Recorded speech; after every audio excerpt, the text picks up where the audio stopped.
Welcome to Arun academy channel. நான் அருண். இந்த வீடியோவில் நம்ம என்ன பார்க்க போறோம் அப்படின்னா பேங்கிங் அண்ட் சோஷியோ எக்கனாமிக் அவேர்னஸை பத்தி டீட்டெயிலாக பார்க்க போறோம். சரியா? இது நீங்க எழுத போற அப்கமிங் ஐபிபிஎஸ் பிஓ ஆகட்டும், பிஓபி எல்பிஓ ஆகட்டும், எஸ்பிஐ பிஓ எக்ஸாம் ஆகட்டும், இது எல்லாத்துக்குமே யூஸ்ஃபுல்லா இருக்கும். கிளர்க் எக்ஸாமுக்கும் வரும். மெயின்ஸ் எக்ஸாம்ல பர்டிகுலரா உங்களுக்கு கண்டிப்பா பேங்க் அண்ட் ஃபினான்ஷியல் அவேர்னஸ்ல இருந்து கொஸ்டின்ஸ் கேட்பாங்க. சரியா? இதை நம்ம ஃபுல்லா பார்க்கறதுக்கு முன்னாடி ஒரு ஸ்ட்ராட்டஜி அவுட்லைன் நம்ம பார்த்துடலாம். சரியா? இப்போ உதாரணமா நமக்கு ஐபிபிஎஸ் பிஓ எடுத்துக்கிட்டோம்னு வச்சுக்கோங்களேன். இதில் நமக்கு வந்து பார்த்தீங்கன்னா ஒரு 35 கொஸ்டின்ஸ் கேட்கறதா சொல்லியிருக்காங்க இல்லையா? General, economy, banking awareness, digital, financial awareness, including RPS circular அப்படின்னு சொல்லிக்கிட்டு இருக்காங்க. இதில் 35 கொஸ்டின், 50 மார்க் மேக்ஸிமம் அலாட் பண்ணிருக்காங்க இல்லையா? இது வந்து பார்த்தீங்கன்னா உங்களுக்கு எப்போ வரும் எக்ஸாம் அப்படின்னு பார்த்தீங்கன்னா இது ஜூலையா, ஆகஸ்ட், செப்டம்பர், அக்டோபர்ல கண்டக்ட் பண்றாங்க. சரியா? அக்டோபர் மாதம் கண்டக்ட் பண்றாங்க. இந்த ஃபினான்ஷியல் அவேர்னஸை பொறுத்தவரைக்கும் அந்த எக்கனமியா இருந்தாலும் சரி அல்லது பேங்கிங் அண்ட் ஃபினான்ஷியல் அவேர்னஸாக இருந்தாலும் சரி, இது வந்து பார்த்தீங்கன்னா நீங்கள் 4 குவார்டராக பிரிச்சுக்கோங்க. சரியா? ஃபர்ஸ்ட் குவார்டர் வந்து பார்த்தீங்கன்னா January, February, March. Second quarter வந்துட்டு April, May, June. Third quarter July, August, September. Fourth quarter October, November, December. இப்படி பிரிச்சுக்கோங்க. நம்ம எப்போ எழுத போறோம் அப்படின்னா அக்டோபர் மாதம், அதாவது ஃபோர்த் குவார்டரோட ஃபர்ஸ்ட் மந்த் எழுத போறோம். சரியா? இதுல உங்களுக்கு பெரும்பாலும் நியூஸ் எதுல இருந்து வரும் அப்படின்னா இந்த எக்கனமியா இருந்தாலும் சரி, பேங்கிங் அவேர்னஸா இருந்தாலும் சரி அல்லது இந்த ஃபினான்ஷியல் அவேர்னஸ் இருந்தாலும் சரி, இதெல்லாம் வந்து பாத்தீங்கன்னா பெரும்பாலும் எதுல இருந்து வரும் அப்படின்னு பாத்தீங்கன்னா லாஸ்ட் 6 மந்த்ல இருந்து வரும். இது எல்லாத்துக்கும் தெரிஞ்ச விஷயம் தான். சரியா? இதுல நீங்க பர்டிகுலரா படிக்க வேண்டியது எது அப்படின்னா இது வந்து என்னன்னா ஃபோர்த் குவார்டரோட first month, October, November, December இல்லையா? இதான் வந்து அந்த ஃபோர்த் குவார்டரோட அக்டோபர் மாசம் தான் ஃபர்ஸ்ட் மந்த். இப்போ நீங்க இதோட ப்ரீவியஸ் 3 மந்த்ல அந்த தேர்ட் குவார்டர் இருக்கு இல்லையா, அதுல ஜூலை அண்ட் ஆகஸ்ட் இதை டெப்தா படிச்சிடணும். சரியா? இதுல இருந்து கிட்டத்தட்ட அந்த 35 கொஸ்டின்ஸ்ல ஃபினான்ஷியல் அவேர்னஸ் வந்துட்டு ஒரு 15 to 20 கொஸ்டின்ஸ் வருதுன்னு வச்சுக்கோங்களேன். ஏன்னா மோஸ்ட் ஆஃப் த கொஸ்டின்ஸ் உங்களுக்கு bank and financial awareness and economic awareness தான் வரும். சரியா? அதுல 15ல இருந்து 20 கொஸ்டின் வரைக்கும் உங்களுக்கு அந்த ஜூலை அண்ட் ஆகஸ்ட் மந்த்ல இருந்தே கவர் ஆயிரும். சரியா? ஜூலைலயும் ஆகஸ்ட்ல இருந்துமே உங்களுக்கு கிட்டத்தட்ட ஒரு 15+ கொஸ்டின்ஸ் கவர் ஆயிரும். பாதிக்கு மேற்பட்ட கொஸ்டின் அந்த மாசத்துல இருந்து தான் வரும். சரியா? அதோட ப்ரீவியஸ் மந்த் எல்லாம் பாக்குறீங்க அப்படின்னா மீதி கொஸ்டின்ஸ் வரும். சரியா? அப்போ உங்களுக்கு ரொம்ப ரொம்ப முக்கியமா எது ரொம்ப குரூஷியலா இருக்கும் அப்படின்னா இந்த ஜூலையும் ஆகஸ்டும் தான் வந்துட்டு ரொம்ப ரொம்ப இம்பார்ட்டண்டா இருக்கும். சரியா? அந்த 2 மந்தோட ஈவெண்ட்டை தரோ பண்ணிட்டீங்க அப்படின்னாவே உங்களுக்கு ரொம்ப எஃபெக்டிவா இருக்கும் எக்ஸாம்ல கேட்கக்கூடிய கொஸ்டின்ஸை அட்டன் பண்றதுக்கு. சரிங்களா? அதே மாதிரி தான் பேங்க் ஆஃப் பரோடாவுக்கும் உங்களுக்கு சரி. அதே மாதிரி எஸ்பிஐ நீங்க போறீங்கனாலும் எஸ்பிஐ வந்து பாத்தீங்கன்னா உங்களுக்கு ஜூலை, ஆகஸ்ட், செப்டம்பர்ல வைப்பாங்க இல்லையா? அப்படிங்கும்போது நீங்க கண்டிப்பா நீங்களும் என்ன பண்ணணும் அப்படின்னா ஜூலை மந்த்தும் ஆகஸ்ட் மந்த்தும் தரவா படிச்சுட்டு அதுக்கப்புறம் அதோட ப்ரீவியஸ் மந்த் அதெல்லாம் நீங்க பார்க்கணும். சரிங்களா? நமக்கு 6 மந்த் கரண்ட் அஃபேர்ஸ் எப்பயுமே தேவை. அதுல நீங்க மெஜாரிட்டி கொஸ்டின்ஸ் அட்டன் பண்ணணும் அப்படின்னா நீங்க எழுத போற எக்ஸாமோட ப்ரீவியஸ் குவார்டர் என்னவோ அந்த குவார்டரோட ஆரம்ப மாசம் 2 பார்த்துருங்க. சரியா? இப்போ உதாரணமா ஏப்ரல் மந்த் எக்ஸாம் வருது அப்படின்னா ஜனவரி, பிப்ரவரியில நடக்கிற ஈவெண்ட்ஸ், ஃபினான்ஷியல் ஈவெண்ட்ஸ் நல்லா பார்த்துக்கோங்க. சரியா? இப்போ இந்த அஃபெக்ட்ஸ் பாடிலாம் இருக்காங்களே, இந்த ரிசர்வ் பேங்க் ஆஃப் இந்தியா ஆகட்டும், செபி ஆகட்டும், அதே மாதிரி ஐஆர்டி ஆகட்டும், அதே மாதிரி ஃபினான்ஸ் மினிஸ்ட்ரி ஆகட்டும், இவங்க ஏதாச்சும் ஒரு பாலிசிஸை ஃப்ரேம் அப் பண்ணிருப்பாங்க. அதை தான் வந்துட்டு அந்த அப்கமிங் குவார்டர் மந்த்ல இம்ப்ளிமெண்ட் பண்ணுவாங்க. இப்போ ஜனவரி மந்த்ல அதை கொண்டு வராங்கன்னா பிப்ரவரி, மார்ச்ல அதை ஃபுல்லா இம்ப்ளிமெண்ட் பண்ணுவாங்க. சரிங்களா? அப்ப ஜனவரி, பிப்ரவரி மந்த்ல இருக்கிறத நல்லா பார்த்துக்கோங்க. சரிங்களா? அதே மாதிரி நீங்க இப்ப வந்துட்டு இதுல எழுத போறீங்க, அதாவது ஜூன் மந்த் எழுத போறீங்க அப்படின்னா உங்களுக்கு ஏப்ரல், மேல இருக்கிற கொஸ்டின்ஸ் பெரும்பாலும் இருக்கும். சரிங்களா? அதனால வந்துட்டு எப்பயுமே நம்ம படிக்கிறதுக்கு முன்னாடி மெஜாரிட்டி கொஸ்டின்ஸ் எந்த மந்த்ல இருந்து வரும் அப்படிங்கறத கரெக்டா நம்ம தெரிஞ்சுக்கிட்டோம்னா அந்த மந்த்தை டார்கெட் பண்ணிட்டு அதுக்கப்புறம் அதோட ப்ரீவியஸ் மந்த் எல்லாம் பாத்தீங்க அப்படின்னா உங்களுக்கு நீங்க எதிர்பார்க்குற கொஸ்டின்ஸ் அதிகமா வரும். சரிங்களா? இப்போ உதாரணமா நம்ம ஒரு 35 கொஸ்டின்ஸ்ல மேக்சிமம் வந்துட்டு நம்ம ரேண்டமா கவர் பண்ணோம் அப்படின்னா நமக்கு தெரிஞ்ச கொஸ்டின் ஒரு 15 to 20 தான் இருக்கு அப்படின்னா இந்த மாதிரி பிளான் பண்ணீங்க அப்படின்னா கிட்டத்தட்ட ஒரு 25 to 30 கொஸ்டின்ஸ் உங்களுக்கு தெரிஞ்ச கொஸ்டினா இருக்கும். சரியா? இது ஒரு நல்ல ஸ்ட்ராட்டஜியா இருக்கும். அப்கமிங் எக்ஸாம் ப்ரிப்பேர் பண்றதுக்கு யூஸ்ஃபுல்லா இருக்கும். சரியா? சரி. இப்ப பிஓபி, பேங்க் ஆஃப் பரோடா எல்பிஓவும் பாத்தீங்கன்னா உங்களுக்கு தனியாவே கொடுத்துருக்காங்க. எப்படி கொடுத்துருக்காங்கன்னா பேங்கிங் நாலேஜ் அப்படின்னு சொல்லி செப்பரேட்டா கொடுத்துருக்காங்க.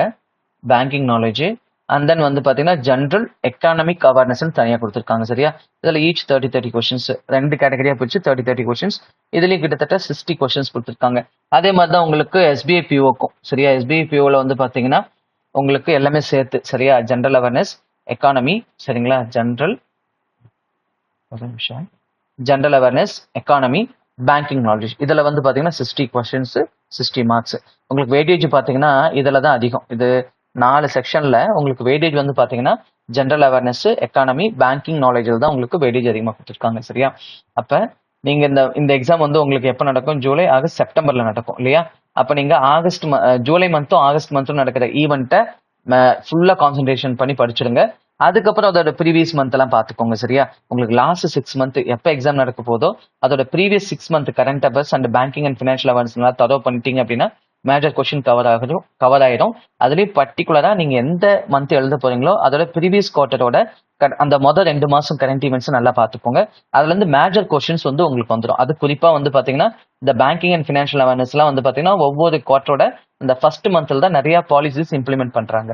சரியா? இம்ப்ளிமெண்ட் பண்ணுவாங்க. அதனாலதான் வந்து பாத்தீங்கன்னா அதுல இருக்கிற கொஸ்டின்ஸ் வந்து மேஜரா வந்துட்டு அந்த அப்கமிங் எக்ஸாம்ல மெயின்ஸ் எக்ஸாம்ல கேட்கறதுக்கு வாய்ப்பு இருக்குன்னு நான் சொல்றேன். நீங்களும் அனலைஸ் பண்ணி பாத்தீங்கன்னு வச்சுக்கோங்க. ப்ரீவியஸ் கொஸ்டின் பேப்பரை அனலைஸ் பண்ணி பாத்தீங்கன்னா உங்களுக்கு நல்லா தெளிவா தெரியும். சரிங்களா? சரி, இப்ப நம்ம ஈவெண்ட்டுக்குள்ள போலாம். சரிங்களா? கரண்ட் அஃபேர்ஸ்க்குள்ள போலாம். இதை நான் எப்படி பிரிச்சிருக்கிறேன் அப்படின்னா, ஃபர்ஸ்ட் வந்துட்டு இந்த அஃபெக்ட்ஸ் பாடிஸ் இருக்காங்க இல்லையா? ஆர்பிஐ, செபி, அப்புறம் ஐஆர்டிஏ, இவங்களோட நியூஸஸ் எல்லாம் வந்துட்டு ஃபர்ஸ்ட் நம்ம பாத்திரலாம். அவங்களோட சர்க்குலர்ல வர நியூஸ் என்னென்ன இருக்கோ அதை ஃபர்ஸ்ட் பாத்திரலாம். அதுக்கப்புறம் other banking and financial institutions, அதாவது எல்ஐசியில் ஏதாச்சும் நியூ ப்ராடக்ட்ஸோ அல்லது ஏதாச்சும் ஒரு ஸ்கீம்ஸை லான்ச் பண்ணியிருப்பாங்க. அதே மாதிரி ஃபினான்ஸ் மினிஸ்ட்ரியில ஏதாச்சும் ஒரு பாலிசிஸோ ஏதோ ஒன்று கொண்டு வந்திருப்பாங்க. அதே மாதிரி சென்ட்ரல் கவர்மெண்ட்ல ஏதாச்சும் ஒரு ஸ்கீம்ஸ் லான்ச் பண்ணியிருப்பாங்க. சரியா? அதே மாதிரி other banks, SBI, bank of Baroda, இந்த மாதிரி பேங்க்ஸ்ல வந்துட்டு ஏதாச்சும் ஒரு யூனிக்கான ஒரு ப்ராடக்ட்ஸ் வந்து லான்ச் பண்ணியிருப்பாங்க. சரியா? அந்த மாதிரி நியூஸஸ் எல்லாம் இருக்கிறத நம்ம அடுத்த ஒரு கேட்டகரியா நான் வச்சிருக்கேன். சரியா? வந்துட்டு இந்த அஃபெக்ட்ஸ் பாடி நியூஸ். அதுக்கப்புறம் வந்து பாத்தீங்கன்னா அதர் நியூஸ்ல நான் அந்த அதாவது என்ன சொல்ற ஃபினான்ஸ் மினிஸ்ட்ரி, அப்புறம் வந்து பாத்தீங்கன்னா அதர் பேங்க்ஸோட நியூஸ், அதெல்லாமே நம்ம அடுத்த கேட்டகரியா பாத்துக்கலாம். சரியா? சரி, இப்ப நம்ம ஃபர்ஸ்டா பார்க்க போறது என்ன அப்படின்னு பாத்தீங்கன்னா ஆர்பிஐ சர்க்குலர் ரிலேட்டட் நியூஸ் தான் நம்ம ஃபர்ஸ்டா பார்க்க போறோம். சரியா? ரொம்ப ரொம்ப இம்பார்ட்டன்ட். ஒன்ஸ் நான் இந்த பேராகிராஃப்ல இருக்கிற இன்ஃபர்மேஷன் எல்லாமே உங்களுக்கு நான் தெளிவா சொல்லி கொடுத்த பிறகு இதை பேஸ் பண்ணி கொஸ்டின்ஸ் வந்துட்டு ஒரு 5 to 10 கொஸ்டின்ஸ் உங்களுக்கு நான் கொடுப்பேன். அதுக்கான ஆன்சரை முடிஞ்ச அளவுக்கு இந்த கமெண்ட் செக்ஷன்ல போஸ்ட் பண்ணுங்க. சரியா? இதை நீங்க பிடிஎஃப் டவுன்லோட் பண்ணிக்கணும் அப்படின்னா இதுக்கான லிங்கை இந்த வீடியோ டிஸ்கிரிப்ஷன்ல கொடுத்துருக்கேன், நம்ம டெலிகிராம் சேனல் லிங்கை. அதில் ஜாயின் பண்ணிட்டு அதோட பிடிஎஃப் அதில் இருக்கும், நீங்க டவுன்லோட் பண்ணிக்கலாம். சரியா? அதோட பிடிஎஃப் இதோட பிடிஎஃப் இருக்கும், நீங்க டவுன்லோட் பண்ணிக்கலாம். சரிங்களா? சரி, இப்ப பாருங்க, இதெல்லாம் ஃபர்ஸ்ட் நியூஸ் என்ன அப்படின்னு பாத்தீங்கன்னா ரிசர்வ் பேங்க் ஆஃப் இந்தியா இருக்காங்க இல்லையா? அவங்க வந்து பாத்தீங்கன்னா டெய்லி ஃபினான்ஷியல் கண்டிஷன் இண்டெக்ஸ். சரியா? அதாவது நம்ம ஃபினான்ஷியல் மார்க்கெட்டோட ஸ்திரத்தன்மைன்னு சொல்லுவோம், அதோட ஸ்டெபிலிட்டி எந்த அளவுக்கு இருக்கு சரியா அப்படிங்கறத டெய்லி பேசிஸ்ல நம்ம தெரிஞ்சுக்கணும் அப்படிங்கிறதுக்காக இவங்க ஒரு இண்டெக்ஸை வந்துட்டு ஃப்ரேம் பண்ணிருக்காங்க. சரியா? அது என்ன அப்படின்னு பாத்தீங்கன்னா டெய்லி ஃபினான்ஷியல் கண்டிஷன் இண்டெக்ஸ் அப்படின்னு சொல்லுவோம். இது என்னன்னு சொல்லுவோம்? எஃப்சிஐன்னு சொல்லுவோம். எஃப்சிஐ அப்படின்னு சொல்லுவோம். சரியா? இந்த இண்டெக்ஸோட நோக்கம் என்ன அப்படின்னா, இப்ப நம்ம வந்து பாத்தீங்கன்னா ஒவ்வொரு ஃபினான்ஷியல் இன்ஸ்ட்ருமெண்ட்டையும் பாத்தீங்கன்னா ஒவ்வொரு மார்க்கெட்ல நம்ம பாத்துக்குவோம். சரியா? இப்ப வந்து ஷேர்ஸ் ஆகட்டும், செக்யூரிட்டிஸ் ஆகட்டும், அதை நம்ம எதில் போய் பாத்துக்குவோம் அப்படின்னா பிஎஸ்சில, என்எஸ்சில அதோட பர்ஃபார்மன்ஸ் எப்படி இருக்கு அப்படின்னு சொல்லி பாத்துப்போம் இல்லையா? இப்ப எல்லாமே இந்த 5-in-1 என்னன்னா money market, government securities, corporate bonds, equities, forex, இது எல்லா மார்க்கெட்டுக்கும் ஒரே ஒரு ஃபினான்ஷியல் கண்டிஷன் இண்டெக்ஸ் அப்படின்னு ஒன்று ஃப்ரேம் பண்ணிருக்காங்க. சரியா? இந்த 5-in-1 என்னது 5 மார்க்கெட். என்னென்ன 5 மார்க்கெட் அப்படின்னா money market, government securities, corporate bonds, equities nothing but shares. சரிங்களா? இப்ப ஷேரை பத்தி அதோட ட்ரெண்ட் என்ன அப்படின்னு தெரிஞ்சுக்கணும்னா நம்ம பிஎஸ்சியில பார்ப்போம், என்எஸ்சியில பார்ப்போம். இவங்க வந்துட்டு இந்த கண்டிஷன் ரிப்போர்ட்லயே, இந்த ஃபினான்ஷியல் கண்டிஷன் ரிப்போர்ட்லயே இது எல்லாமே தெரிஞ்சுக்கலாம். அந்த 5 மார்க்கெட்டோட நிலவரத்தையும் நம்ம ரியல் டைம்ல அதுல தெரிஞ்சுக்கலாம் அப்படிங்கிறதுக்காக இதை இம்ப்ளிமெண்ட் பண்ணிருக்காங்க. சரியா? அதாவது டெய்லி ஃப்ரீக்வன்சில என்னது ரியல் டைம் மானிட்டரிங்ல நம்ம தெரிஞ்சுக்கலாம். அதாவது ரியல் டைம்ல என்னதுங்க, அன்னைக்கு நம்ம அந்த நியூஸை தெரிஞ்சுக்கலாம். அந்த 5 மார்க்கெட்டோட நியூஸும் நம்ம டெய்லி பேசிஸ்ல தெரிஞ்சுக்கலாம். சரியா? அதுக்காக தான் நம்ம ஆர்பிஐ என்ன பண்ணிருக்காங்க அப்படின்னா ஃபினான்ஷியல் கண்டிஷன் இண்டெக்ஸை இம்ப்ளிமெண்ட் பண்ணிருக்காங்க. சரியா? இதுல வந்து பாத்தீங்கன்னா மொத்தமா FCI is constructed based on 20 financial market indicator. சரியா? இது என்ன, எத்தனை 20 ஃபினான்ஷியல் மார்க்கெட் இண்டிகேட்டர்ஸை இதுல இம்ப்ளிமெண்ட் பண்ணிருக்காங்க. இப்போ உதாரணமா நம்ம பிஎஸ்சி எடுத்துக்கிட்டோம்னு வச்சுக்கோங்களேன், பாம்பே ஸ்டாக் எக்ஸ்சேஞ்ச் எடுத்துக்கிட்டோம் அப்படின்னா அதுல வந்து பாத்தீங்கன்னா ஒரு டாப் 30 கம்பெனிஸ் இருக்கு இல்லையா, சென்சஸ், அதுல அந்த டாப் 30 கம்பெனிஸோட பர்ஃபார்மன்ஸை வச்சுதான் நமக்கு அந்த பாயிண்ட்ஸை சொல்லுவாங்க. சரியா? அதை தான் நம்ம ஒரு இண்டிகேட்டர் எடுத்துப்பாங்க. அதே மாதிரி என்எஸ் இருக்குன்னு வச்சுக்கோங்களேன், நேஷனல் ஸ்டாக் எக்ஸ்சேஞ்ச் நிப்டின்னு சொல்லுவோம். அதுல பாத்தீங்கன்னா ஒரு 50 டாப் கம்பெனிஸ் தான் நம்ம அதை ஒரு மெயின் இண்டிகேட்டர் எடுத்துக்கிட்டு அதோட பர்ஃபார்மன்ஸ் வச்சுதான் நமக்கு அந்த பாயிண்ட்ஸை கொடுப்பாங்க இல்லையா? அது மாதிரி எத்தனை இன்ஸ்ட்ருமெண்ட்ஸ், அதாவது எத்தனை ஃபினான்ஷியல் மார்க்கெட் இண்டிகேட்டர்ஸ் இவங்க எடுத்துக்கிறாங்க அப்படின்னா 20 ஃபினான்ஷியல் மார்க்கெட் இண்டிகேட்டர்ஸ் இவங்க எடுத்துக்கிறாங்க. சரிங்களா? இதுல இருந்து நம்ம என்ன தெரிஞ்சுக்கலாம் அப்படின்னா டெய்லி பேசிஸ்ல ரியல் டைம் மானிட்டரிங்ல நம்ம இந்த 5 மார்க்கெட்டோட நிலவரத்தையும் தெரிஞ்சுக்கலாம். சரியா? அதோடைய கிரெடிட் வர்த்தி பார்த்துக்கலாம், லிக்விடிட்டி பார்த்துக்கலாம், அதோட ஸ்டெபிலிட்டி எந்த நிலைமையில இருக்கு அப்படிங்கிறத நம்ம தெரிஞ்சுக்கலாம். இது வந்துட்டு ஃபினான்ஷியல் இன்ஸ்டிடியூஷனுக்கும் ரொம்ப யூஸ்ஃபுல்லா இருக்கும். அதே மாதிரி நம்மள மாதிரி ஜென்ரல் பப்ளிக்கும் ரொம்ப யூஸ்ஃபுல்லா இருக்கும். சரிங்களா? அடுத்து வந்து பாத்தீங்கன்னா இதுல ஹையர் பாசிட்டிவ் வேல்யூ. சரிங்களா? அதாவது இது நல்லா ரொம்ப ஹையர் பாசிட்டிவா இருக்கு அப்படின்னா அது எது இண்டிகேட் பண்ணுதுன்னா டைட்டர் ஃபினான்ஷியல் கண்டிஷன் வந்துட்டு ரொம்ப டைட்டா இருக்கு அப்படிங்கறத நம்ம இது இண்டிகேட் பண்ணுது. அப்ப என்னவா இருக்கும் அப்படின்னா நமக்கு ஒரு லோனை நம்ம வாங்குறோம் அப்படின்னா அது ரொம்ப காஸ்ட்லியா இருக்கும். சரியா? அதாவது பணப்புழக்கம் வந்து ரொம்ப குறைவா இருக்கும். அதை தான் இது இண்டிகேட் பண்ணுது. சரிங்களா? அதே மாதிரி வந்து பாத்தீங்கன்னா இது லூஸா இருக்கு அப்படின்னா அப்ப வந்து பணப்புழக்கம் வந்துட்டு எக்கனாமில அதிகமா இருக்கு அப்படின்னு நம்ம எடுத்துக்கலாம். சரிங்களா? இதுதான் நம்ம என்னன்னு சொல்லுவோம் அப்படின்னா ஃபினான்ஷியல் கண்டிஷன் இண்டெக்ஸ் அப்படின்னு நம்ம சொல்லுவோம். இதுல நம்ம முக்கியமா தெரிஞ்சுக்க வேண்டிய விஷயம் என்ன அப்படின்னு பாத்தீங்கன்னா இதுல 5 மார்க்கெட் 5 in 1. சரியா? இது என்னன்னு சொல்லலாம், ரியல் எக்கானமி ஜிபிஎஸ் அப்படின்னு நம்ம சொல்லலாம். சரியா? நம்ம எப்படி லொகேஷன் ஜிபிஎஸ் பாக்குறோம் இல்லையா, அது மாதிரி இது ரியல் எக்கானமியோட ஜிபிஎஸ் சொல்லலாம். இது 5 in 1. 5 in 1னா money market, government security, G செக்னு சொல்லுவோம், அல்லது கில்டேஜ்னு சொல்லலாம். ஜி செக்னு சொல்லலாம் அல்லது கில்டேஜ் அப்படின்னு சொன்னாலும் அதுவும் வந்து பாத்தீங்கன்னா கவர்மெண்ட் செக்யூரிட்டிஸ் தான். அடுத்தது கார்ப்பரேட் பாண்ட்ஸ், அடுத்து ஈக்விட்டிஸ், அடுத்து என்னது ஃபாரெக்ஸ் எஃப்எக்ஸ்னு சொல்லலாம். சரியா? இது அந்நிய செலாவணின்னு சொல்லுவோம். இந்த 5 மார்க்கெட் 5 மார்க்கெட்டோட நிலவரத்தை பத்தியும் நம்ம டெய்லி பேசிஸ்ல ரியல் டைம்ல நம்ம மானிட்டர் பண்ணலாம். சரியா? தெரிஞ்சுக்கலாம். அதை மானிட்டர் பண்ணலாங்கன்னா தெரிஞ்சுக்கலாம் அப்படிங்கிறதுக்காக தான் இதை கொண்டு வந்திருக்காங்க. சரியா? இது உங்களுக்கு தெளிவா புரிஞ்சிருக்கும்னு நினைக்கிறேன் இல்லையா? இதுல இருந்து வந்து பாத்தீங்கன்னா நமக்கு கண்டிப்பா அப்கமிங் எக்ஸாம்ல கொஸ்டின் கேட்கறதுக்கான பாசிபிலிட்டி ரொம்ப அதிகம். சரிங்களா? இப்ப இன்னொரு நியூஸ் பாருங்க, இது மே மந்த் வந்த நியூஸ். சரிங்களா?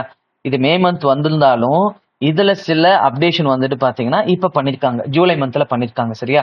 இந்த பிரவா போர்ட்டல்னு சொல்லி இது எதுக்கு அப்படின்னு பாத்தீங்கன்னா நம்ம ஒரு பினான்சியல் இன்ஸ்டிடியூஷனா வந்துட்டு ஆர்பிஐ கிட்ட நம்ம லைசன்ஸ் வாங்குறோம் அப்படின்னா அதுக்கான ப்ராசஸ்லாம் வந்து பாத்தீங்கன்னா இதில் தான் நம்ம பண்ண முடியும். சரியா?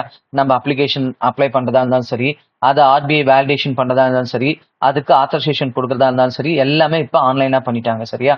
இது காரணம் என்ன அப்படின்னு பாத்தீங்கன்னா உங்களுக்கு ரொம்ப செக்யூரா இருக்கும், அதே மாதிரி டிரான்ஸ்பரண்டா இருக்கும். சரி, அதே மாதிரி ஸ்பீடியாவும் இருக்கும். அதுக்காக தான் என்ன பண்ணிருக்காங்க அப்படின்னா ஆன்லைன்ல பண்ணிருக்காங்க. இந்த போர்ட்டல் பேர் என்ன அப்படின்னா பிரபா. இப்ப இதுல வந்து பாத்தீங்கன்னா கிட்டத்தட்ட 204 ப்ராடக்ட்ஸ். சரிங்களா? இதை பத்தி ஃபுல் டீட்டெயில வந்துட்டு இதுல லிஸ்ட் பண்ணிருக்காங்க. சரியா? இதுல வந்து பாத்தீங்கன்னா 150 ப்ராடக்ட் மட்டும் நம்ம பிரபா ஆப்ல தெரிஞ்சுக்கலாம். மற்றபடி மீதி இருக்கிற ப்ராடக்ட்ஸை வந்து பாத்தீங்கன்னா இ குபேர் அப்படின்னு சொல்லிட்டு ஆர்பிஐயோட ஒரு பிளாட்ஃபார்ம் இருக்கு, அதில் நம்ம தெரிஞ்சுக்கலாம். சரியா? அதாவது 204 ப்ராடக்ட் வந்துட்டு ஃபுல் இன்ஃபர்மேஷன், அதாவது ஆர்பிஐ கீழே வர இன்ஸ்டிடியூஷன்ஸ்லாம் இருக்குங்க இல்லைங்களா, அதாவது பேங்க்ஸ், நான் பேங்கிங் ஃபினான்ஷியல் கம்பெனிஸ் இவங்கலாம் இருக்காங்க இல்லையா, அவங்க கிட்டத்தட்ட ஒரு 204 ப்ராடக்ட்ஸ் வந்துட்டு டீல் பண்ணிட்டு இருக்காங்க. அதை பத்தி ஃபுல் டீடைல்ஸும் வந்துட்டு பாத்தீங்கன்னா இதுல இருக்கும். சரியா? அதே மாதிரி அதை டெலிவரி பண்ற டைம்லைன்ல இருந்து எல்லாமே அதுல இருக்கும். சரியா? 204 ப்ராடக்ட்டை பத்தி இன்ஃபர்மேஷன் இருக்கும். அதுல குறிப்பா இதுல பிரபா ஆப்ல எவ்வளவு பண்ணிருக்காங்க அப்படின்னா 150 ப்ராடக்ட்ஸ். சரியா? 180 ப்ராடக்ட்ஸ். இந்த 204 ப்ராடக்ட் இருக்கிற லிஸ்ட்டை நம்ம என்னன்னு சொல்லுவோம் அப்படின்னா சிட்டிசன் சார்ட்டர்ஸ் சொல்லுவோம். சிட்டிசன் சார்ட்டர்னு சொல்லுவோம். அந்த சிட்டிசன் சார்ட்டர்ல எவ்வளவு ப்ராடக்ட்ஸ்னா 204 ப்ராடக்ட்ஸ். அதுல பர்டிகுலரா பிரபா போர்ட்டல்ல எத்தனை ப்ராடக்ட் இருக்கு அப்படின்னா 180 ப்ராடக்ட் இருக்கு. இது இந்த ஜூலை மந்த்ல இருந்து இந்த ப்ராடக்ட்ஸை வந்து இதுல அப்டேட் பண்ணிருக்காங்க. சரிங்களா? மீதி ப்ராடக்ட்ஸ் வந்து பாத்தீங்கன்னா அந்த 204ல 150 போக 150 இந்த பிரபா போர்ட்டல்ல இருக்கும். இதை போக மீதி ப்ராடக்ட் வந்து பாத்தீங்கன்னா இ குபேர் அப்படிங்கிற அந்த போர்ட்டல் நம்ம பாத்துக்கலாம். சரிங்களா? சரி, இதுதான் ரொம்ப இம்பார்ட்டன்ட் நியூஸ். சரிங்களா? இப்ப இதுல குறிப்பா நம்ம ரிசர்வ் பேங்க் ஆஃப் இந்தியா பார்க்கும்போது இதை நம்ம பார்த்துக்கலாம். இது என்ன அப்படின்னு பாத்தீங்கன்னா ஏப்ரல் 1 1935ல ரிசர்வ் பேங்க் ஆஃப் இந்தியா என்ன பண்ணாங்கன்னா எஸ்டாப்ளிஷ் பண்ணாங்க. அதே மாதிரி ஆக்ட் எப்ப பாஸ் பண்ணாங்கன்னா ஆர்பிஐ ஆக்ட் இருக்கு இல்லைங்களா, ஆர்பிஐ ஆக்ட் இது வந்து பாத்தீங்கன்னா 1934ல ஆக்ட் வந்து பாஸ் பண்ணாங்க. சரியா? பாஸ் பண்ணி ஒரு வருஷம் கழிச்சு தான் என்ன பண்ணாங்கன்னா ரிசர்வ் பேங்க் ஆஃப் இந்தியா வந்துட்டு எஸ்டாப்ளிஷ் பண்ணாங்க. சரியா? இதோட ஹெட் குவார்டர்ஸ் வந்துட்டு மும்பை, மகாராஷ்டிரால இருக்குங்க. சரிங்களா? அதே மாதிரி இதோட 26th கவர்னர் யாரு அப்படின்னா சஞ்சய் மல்கோத்ரா. சரிங்களா?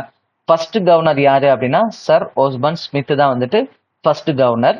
அதுக்கு அடுத்துதான் நம்மளோட இந்தியன் பர்சன் யாரு ஃபர்ஸ்ட் கவர்னரா இருந்தாரு அப்படின்னா இந்தியன் சிட்டிசனா இருக்கிற ஃபர்ஸ்ட் பர்சன் யாரு வந்துட்டு ஆர்பிஐக்கு கவர்னரா இருந்தாரு அப்படின்னு பாத்தீங்கன்னா சிடி தேஷ்முக். சரியா? சிடி தேஷ்முக் தான் வந்து பாத்தீங்கன்னா ஆர்பிஐயோட ஃபர்ஸ்ட் கவர்னர். யாரு அப்படின்னா இந்தியன் சிட்டிசன் வந்துட்டு ஆர்பிஐல கவர்னரா இருந்தது. சரியா?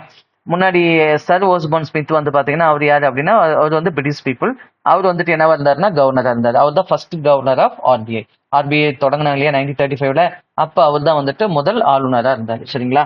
சரி, இதுல இருந்து உங்களுக்கான கொஸ்டின்ஸ் நான் கீழே கொடுத்துருக்கேன். இந்த கொஸ்டின்ஸ் அப்படியே பாருங்க. சரிங்களா? இதை பார்த்துட்டு இதுக்கான ஆன்சர்ஸை கீழே கமெண்ட் செக்ஷன்ல போடுங்க. இது ஆன்சர் எக்ஸ்பிளனேஷனோட வந்து நான் உங்களுக்கு டெலகிராம் சேனல்ல அப்டேட் பண்ணிடுறேன். நீங்க டவுன்லோட் பண்ணிக்கலாம். அந்த டெலகிராம் சேனலுக்கான லிங்கை இந்த வீடியோ டிஸ்கிரிப்ஷன்ல கொடுத்துருக்கேன், நீங்க ஜாயின் பண்ணிக்கலாம். சரியா? இதுல வந்து பாத்தீங்கன்னா கொஸ்டின்ஸ் பாருங்க. Which entity proposed the creation of financial condition index for India which daily frequency? சரியா அப்படின்னு கேட்டிருக்காங்க.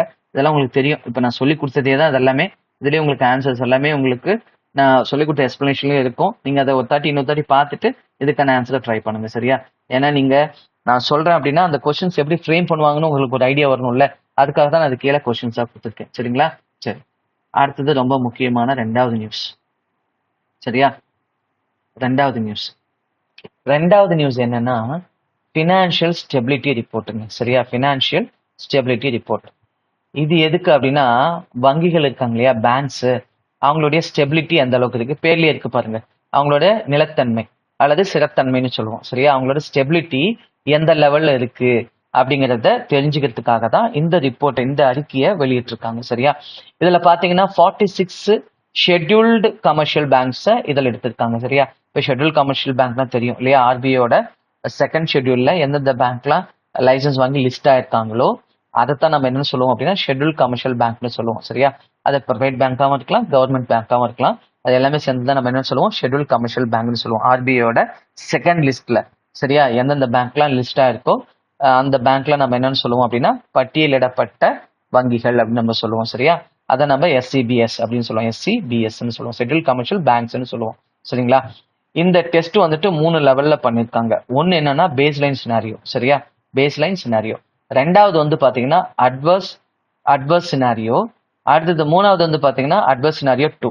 ரெண்டாவது வந்து பாத்தீங்கன்னா அட்வர்ஸ் சினாரியோ 1, இது வந்து அட்வர்ஸ் சினாரியோ 2. சரிங்களா? இது பேஸ்லைன் சினாரியோ அடிப்படை அளவுல இருந்து பண்ணிருக்காங்க. அடுத்து ஜியோ பொலிட்டிக்கல் ரிஸ்கை பேஸ் பண்ணி. இப்ப ஜியோ பொலிட்டிக்கல் ரிஸ்க் அப்படின்னா என்னன்னா, இப்ப யூஎஸ் வந்துட்டு நம்ம நிறைய பொருளை வந்துட்டு எக்ஸ்போர்ட் பண்றோம் அப்படின்னா அவங்க நிறைய டேரிஃப் வந்துட்டு இன்க்ரீஸ் பண்ணிருக்காங்க இல்லையா, இதெல்லாம் ஜியோ பொலிட்டிக்கல் ரிஸ்க்னு சொல்லுவோம். சரி, அதே மாதிரி அங்க இருந்து அங்க போற எம்ப்ளாயிஸ் வந்துட்டு அவங்க என்ன பண்றாங்கன்னா திருப்பி இந்தியாவுக்கே நம்ம அனுப்பிச்சு வைக்கிறோம் அப்படின்னு சொல்றாங்க இல்லையா, இதெல்லாம் எதுக்குள்ள வரும் அப்படின்னா ஜியோ பொலிட்டிக்கல் ரிஸ்க்ல வரும். சரியா? அடுத்து குளோபல் growth ஸ்லோ டவுன் அப்படின்னு சொல்லுவோம். குளோபல் growth ஸ்லோ டவுன் தான் வந்துட்டு அட்வர்ஸ் சினாரியோ 2ல வச்சிருக்காங்க. இதுனா என்ன அப்படின்னு பாத்தீங்கன்னா, உதாரணமா லாக்டவுன் வந்துச்சு இல்லையா, கொரோனால லாக்டவுன் வந்துச்சு. அப்ப எல்லாத்தோட எக்கனாமி, எல்லா கண்ட்ரியோட எக்கனாமிக் growthம் வந்து பாத்தீங்கன்னா ரொம்ப வந்துட்டு லேக் ஆனிச்சு இல்லையா, அதைத்தான் நம்ம என்னன்னு சொல்லுவோம் அப்படின்னா குளோபல் growth ஸ்லோ டவுன் சொல்லுவோம். அதே மாதிரி வந்து பாத்தீங்கன்னா உங்களுக்கு இந்த 2008ல வந்துட்டு ஒரு இதே மாதிரி குளோபல் growth ஸ்லோ டவுன் வந்துச்சு இல்லையா, அதெல்லாம் வந்துட்டு பிரைம் லெண்டிங் இஷ்யூன்னு சொல்லுவாங்க. அந்த மாதிரிலாம் வந்துச்சு. சப்ரைம் லெண்டிங் இஷ்யூன்னு சொல்லுவாங்க. அந்த மாதிரி இஷ்யூ 2008ல வந்துச்சு. அது எல்லாமே இதுல தான் வரும், குளோபல் growth ஸ்லோ டவுன்ல தான் வரும். சரியா? இது நம்ம நாடு மட்டும் இல்ல, குளோபலே வந்துட்டு அஃபெக்ட் ஆகுதுன்னா அப்ப நம்மளுடைய பேங்கிங் ஸ்டெபிலிட்டி எந்த அளவுல இருக்கும் அப்படின்னு 3 லெவல். ஒன்னு என்னன்னா அடிப்படைன்னா அந்த பேசிக் ஸ்டாச்சுவரி ஃப்ரேம் ஒர்க்லாம் எந்த அளவுக்கு ஃபாலோ பண்றாங்க, அது வந்து அந்த பேங்க் வந்து ப்ராப்பரா பண்ண முடியுதா. சரியா? இப்போ உதாரணமா capital to risk weighted asset எடுக்கிறாங்கன்னு வச்சுக்கோங்களேன், அது 9% சொல்றாங்கன்னா அந்த 9% ஒரு பேங்க் வந்துட்டு எல்லா கண்டிஷன்லயும் மெயின்டைன் பண்ண முடியுதா. அதே மாதிரி எஸ்எல்ஆர் ஒரு 18% சொல்றாங்கன்னா அந்த எஸ்எல்ஆர் அவங்களால மெயின்டைன் பண்ண முடியுதா. சிஆர்ஆர் ஒரு 4.5% சொல்றாங்கன்னா அதை மெயின்டைன் பண்ண முடியுதா. ரெப்போ வந்துட்டு ஒரு 5.5% சொல்றாங்க அப்படின்னா அந்த ரெப்போவை அந்த பேங்கால மெயின்டைன் பண்ண முடியுதா எல்லா கண்டிஷன்லயும். சரியா? லிக்விடிட்டி மெயின்டைன் பண்ண முடியுதா அப்படிங்கிறத ஃபுல்லா செக் பண்றது. அடிப்படையா ஒரு ஆர்பிஐ ஒரு நாம்ஸ் கொடுத்துருப்பாங்கல்ல, அந்த நாம்ஸ் படி அந்த பர்சன்டேஜ் அவங்களால மெயின்டைன் பண்ண முடியுதா எல்லா கண்டிஷன்லயும் அப்படின்னு செக் பண்றது பேஸ்லைன் சினாரியோ. அடுத்தது வந்து பாத்தீங்கன்னா ஜியோ பொலிட்டிக்கல் சினாரியோ அப்படின்னு என்னன்னா, அதாவது அட்வர்ஸ் சினாரியோ 1 ஜியோ பொலிட்டிக்கல். இதுல வந்து பாத்தீங்கன்னா குளோபல் லெவல்ல ஏதோ ஒரு கண்ட்ரி, அதாவது இந்தியா வந்துட்டு எந்த கண்ட்ரியோட ரொம்ப அட்டாச்மெண்டா இருக்காங்களோ அந்த கண்ட்ரில வந்துட்டு ஏதாச்சும் ஒரு அஃபெக்ட் ஆகுதுன்னா அது எந்த அளவுக்கு நம்ம இந்தியாவோட பேங்கிங்கோட அந்த ஸ்டெபிலிட்டி சிறத்தன்மையை அஃபெக்ட் பண்ணாம இருக்கு, அது அப்படி அஃபெக்ட் பண்ணாலும் நம்ம பேங்க் மீண்டு வர நிலைமை இருக்கு. அதாவது ரிசலைன்ஸ் அப்படின்னா மீள்தன்மைன்னு சொல்லுவோம் இல்லையா, திரும்ப அந்த பேங்க் பழைய நன்மைக்கு வர அளவுக்கு நம்ம கிட்ட திறன் இருக்கா அப்படின்னு செக் பண்றோம் இல்லையா, அதை நம்ம என்னன்னு சொல்லுவோம் அப்படின்னா ஜியோ பொலிட்டிக்கல் ரிஸ்க். அதான் வந்து எதில் வச்சிருக்காங்க, அட்வர்ஸ் சினாரியோ 1ல வச்சிருக்காங்க. அதே மாதிரி 2ல என்ன வச்சிருக்காங்கன்னா, நான் முன்னாடி சொன்ன மாதிரி குளோபல் growth ஸ்லோ டவுன்ல பேங்க் வந்துட்டு குளோபல் லெவல்ல ஹிட் ஆனாலும் திருப்பி அந்த பேங்க் பழைய நிலைமைக்கு எந்த ஒரு லாஸும் ஆகாம, பழைய லாஸ் ஆனாலும் அதை ஈடு செஞ்சு திரும்பி வர முடியுதா அப்படின்னு தான் பார்க்க போறாங்க, பார்த்துருக்காங்க. சரியா? இதுல என்னென்ன எடுத்துக்கிட்டாங்க அப்படின்னு பாத்தீங்கன்னா எக்கானமிக் டவுன் டர்ன்ஸ். சரியா? பொருளாதாரத்துல வந்துட்டு வீழ்ச்சி அடைகிறது. அடுத்து கிரெடிட் டிஃபால்ட்ஸ்னா லோன்ஸ் வாங்குறாங்க, அந்த லோன்ஸ் வாங்கின கஸ்டமர் திரும்ப கொடுக்காம போயிட்டாங்க அப்படின்னா நம்ம என்பிஏன்னு சொல்லுவோம் இல்லையா, அதுதான் நம்ம என்ன சொல்லுவோம்னா கிரெடிட் டிஃபால்ட்னு சொல்லுவோம். அடுத்த லிக்விடிட்டி கிரன்ச். லிக்விடிட்டி கிரன்ச்சர்ஸ் அப்படின்னா நம்ம கிட்ட வந்துட்டு போதிய அளவுக்கு பணப்புழக்கம் இல்லாம, சரியா, பணப்புழக்கம் வந்து பற்றாக்குறை ஆகுது இல்லையா, அதான் நம்ம என்னன்னு சொல்லுவோம் அப்படின்னா லிக்விடிட்டி கிரன்ச் அப்படின்னு நம்ம சொல்லுவோம். சரியா, இந்த மாதிரி சுச்சுவேஷன்ல ஒரு பேங்கால எப்படி சமாளிக்க முடியுது, சரியா, சமாளிச்சு பழைய நிலைமையா பழைய மாதிரி அதால திரும்பி மீண்டு வர முடியுதா அப்படிங்கிறத செக் பண்றதுக்காக இந்த ஸ்ட்ரெஸ் டெஸ்ட்டை நடத்திருக்காங்க. சரியா, சரி, இதுல வந்து பாத்தீங்கன்னா பேங்கோட வல்னரபிலிட்டியை பார்த்திருக்காங்க. சரியா, அதே மாதிரி என்ஷூரிங் பேங்க்ஸ், அதாவது அதெல்லாம் இருக்கிற ப்ராப்ளம்ஸ், சரியா, and ensuring banks maintaining அடிக்வெட் capital buffer to observe potential losses. சரியா, நார்மலா நடக்கக்கூடிய லாசஸை வந்துட்டு பேங்கால ஈடு செய்யற அளவுக்கு அதுகிட்ட மூலதனம் இருக்கா, சரியா, போதிய அளவுக்கு அவங்க கிட்ட அந்த ரிசர்வ் எடுத்து வச்சிருக்காங்களா அப்படின்னு செக் பண்ணிருக்காங்க. சரியா, இதுல வந்து பாத்தீங்கன்னா பேங்க்ஸ் பாருங்க, capital to risk weighted asset ratio வந்துட்டு may dip to 17% by March 2027. சரியா, எதுல இருந்து அப்படின்னு பாத்தீங்கன்னா 17.2% இருந்து 17% வரைக்கும். அப்ப நம்ம கிட்ட பாத்தீங்கன்னா சிஆர் ரேஷியோ 9% மெயின்டைன் பண்ணா போதும், ஆனா நம்ம கிட்ட பாருங்க 17% வரைக்குமே இருக்கு. சரிங்களா, அப்ப நம்ம கிட்ட கிட்டத்தட்ட வந்து பாத்தீங்கன்னா இன்னும் ஒரு 100% பக்கமா நம்ம கிட்ட பஃபர் இருக்கு. அப்ப நம்ம பேங்கிங் சிஸ்டம் ரொம்ப ஸ்ட்ராங்கா இருக்கு. அது குறிப்பா ஷெட்யூல் கமர்ஷியல் பேங்க் வந்துட்டு ரொம்ப ஸ்ட்ராங்கா இருக்கு. சரியா, பாருங்க இது இது இது என்ன ஆகுதான் பாருங்க, இப்போ வந்துட்டு 17.2% வரைக்கும் பேங்கால சிஆர்இஆர் வந்துட்டு, அதாவது capital to risk weighted asset ratio maintain பண்ண முடியுமா. சரியா, இதெல்லாம் நம்ம இது பார்ப்போம், ஸ்ட்ராட்டஜிக்கை பார்ப்போம், அதில் ரொம்ப டெப்தா பார்க்கலாம். சரியா, இது ஒரு பெரிய டாபிக், இதை நம்ம டெப்தா பார்த்தா தான் உங்களுக்கு புரியும். சரிங்களா, அதாவது ஒரு லாஸ் ஆகுதுன்னா அது ஈடு செய்யற அளவுக்கு பேங்க் கிட்ட மூலதனம் எவ்வளவு இருக்கு அப்படிங்கிறது தான் வந்துட்டு capital to risk weighted asset. இந்த இடத்துல ரிஸ்க் வெயிட்டட் அசெட்ஸ் அப்படிங்கிறது இன்னும் நம்ம டீட்டெயிலா பார்க்கணும். சரிங்களா, நான் வந்துட்டு அந்த பேலன்ஸ் ஷீட் எக்ஸ்பிளைன் பண்ணும்போது அது உங்களுக்கு ஸ்ட்ராட்டஜிக்கெல்லாம் நடத்துறேன். இப்போ அதை பார்க்க வேண்டாம், அதை பார்த்தா அது நமக்கு ரொம்ப டைம் ஆகும். சரிங்களா, நம்ம தனி வீடியோவே நம்ம போடலாம். சரியா, நீங்க இதுல எந்த அளவுக்கு இன்வால்மெண்டா எனக்கு வந்துட்டு ரெஸ்பான்ஸ் பண்றீங்களோ அந்த அளவுக்கு நான் அடுத்தடுத்த கட்டத்துக்கு கண்டிப்பா உங்களை கூட்டிட்டு போவேன். கண்டிப்பா நான் மேஜரா உங்களுக்கு அதிகப்படியா கொஸ்டின்ஸ் வர ஏரியாவெல்லாம் முன்னாடியே நான் கவர் பண்ண ட்ரை பண்றேன். சரிங்களா, சரி, அது நீங்க காட்டுற இன்வால்மெண்ட்ல தான் இருக்கு. சரியா, சரி, அடுத்தது பாருங்க. as on of March 2025 the gross non-performing assets GNPA ன்னு சொல்லுவோம் percentage for scheduled commercial bank. அதாவது நான் பர்ஃபார்மிங் அசெட்ஸ்னா ஒரு பேங்க்ல நம்ம கடன் வாங்குறோம், குறைஞ்சது மூன்று மாதம் அல்லது அதுக்கு மேல வட்டியோ அசலையோ நம்ம திரும்ப செலுத்தல அப்படின்னா அதுதான் நம்ம என்னன்னு சொல்லுவோம் அப்படின்னா நான் பர்ஃபார்மிங் அசெட்ஸ் அப்படின்னு சொல்லுவோம். அதுல நிறைய கேட்டகரி இருக்கு. ஸ்பெஷல் மென்ஷன் அக்கௌண்ட் 0ன்னு இருக்கு, ஸ்பெஷல் மென்ஷன் அக்கௌண்ட் 1ன்னு இருக்கு, ஸ்பெஷல் மென்ஷன் அக்கௌண்ட் 2ன்னு இருக்கு. இது மாதிரி நிறைய கேட்டகரி இருக்கு. அதை நம்ம ஸ்ட்ராட்டஜிக்கல தெளிவா பார்ப்போம். சரிங்களா, இதுல பாத்தீங்கன்னா for schedule commercial bank is at 2.3% multi decade லோவா. இது கடந்த பல பத்தாண்டுகள்ல இதுதான் ரொம்ப குறைவாம்.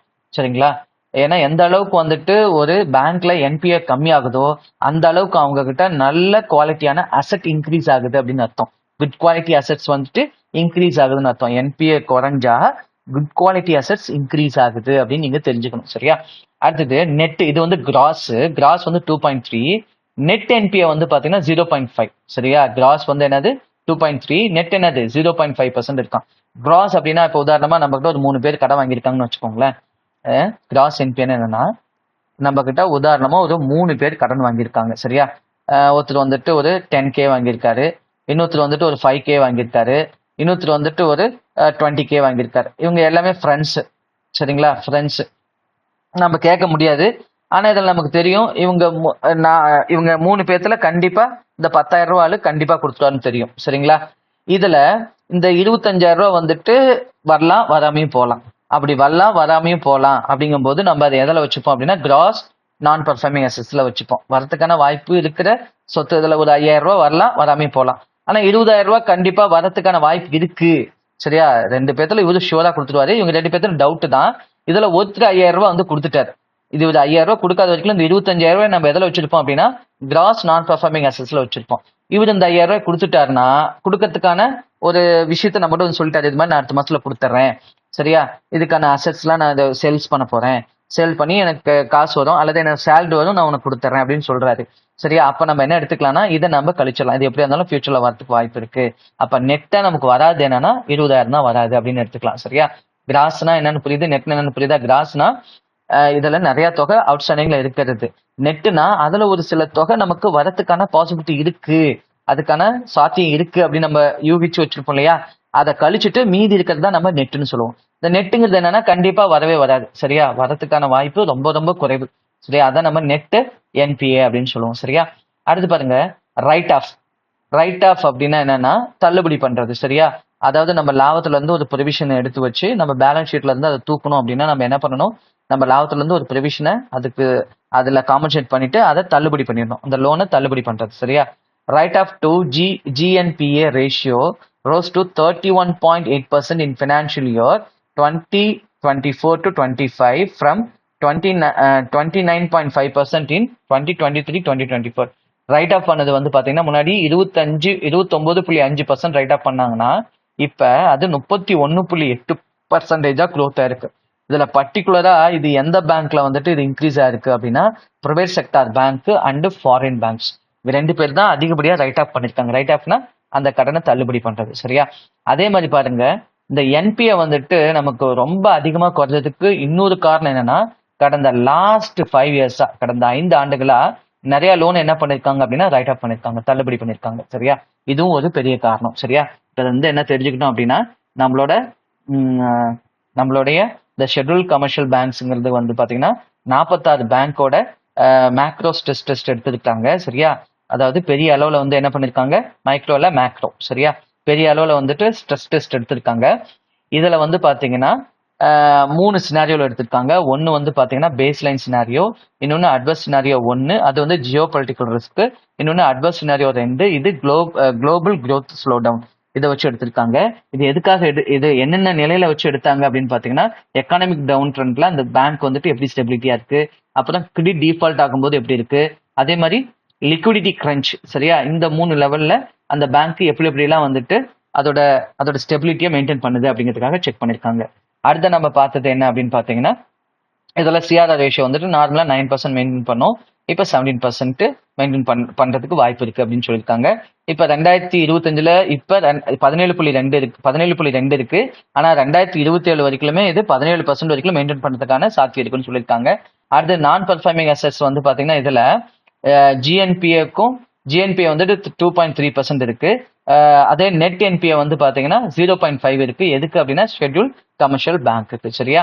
அடுத்தது வந்து பாத்தீங்கன்னா ரைட் ஆஃப் ஜிஎன்பிஏ ரைஸ் ஆயிருக்கு. எந்தெந்த பேங்க்ஸ் பர்டிகுலரா ரைஸ் ஆயிருக்கு அப்படின்னு பாத்தீங்கன்னா பிரைவேட் செக்டார் பேங்க்குக்கும் ஃபாரின் பேங்க்குக்கும் 29.5% இருந்தது. இப்ப 2024 2025ல 31.8% தான் இன்க்ரீஸ் ஆயிருக்குன்னு சொல்லியிருக்காங்க. சரியா?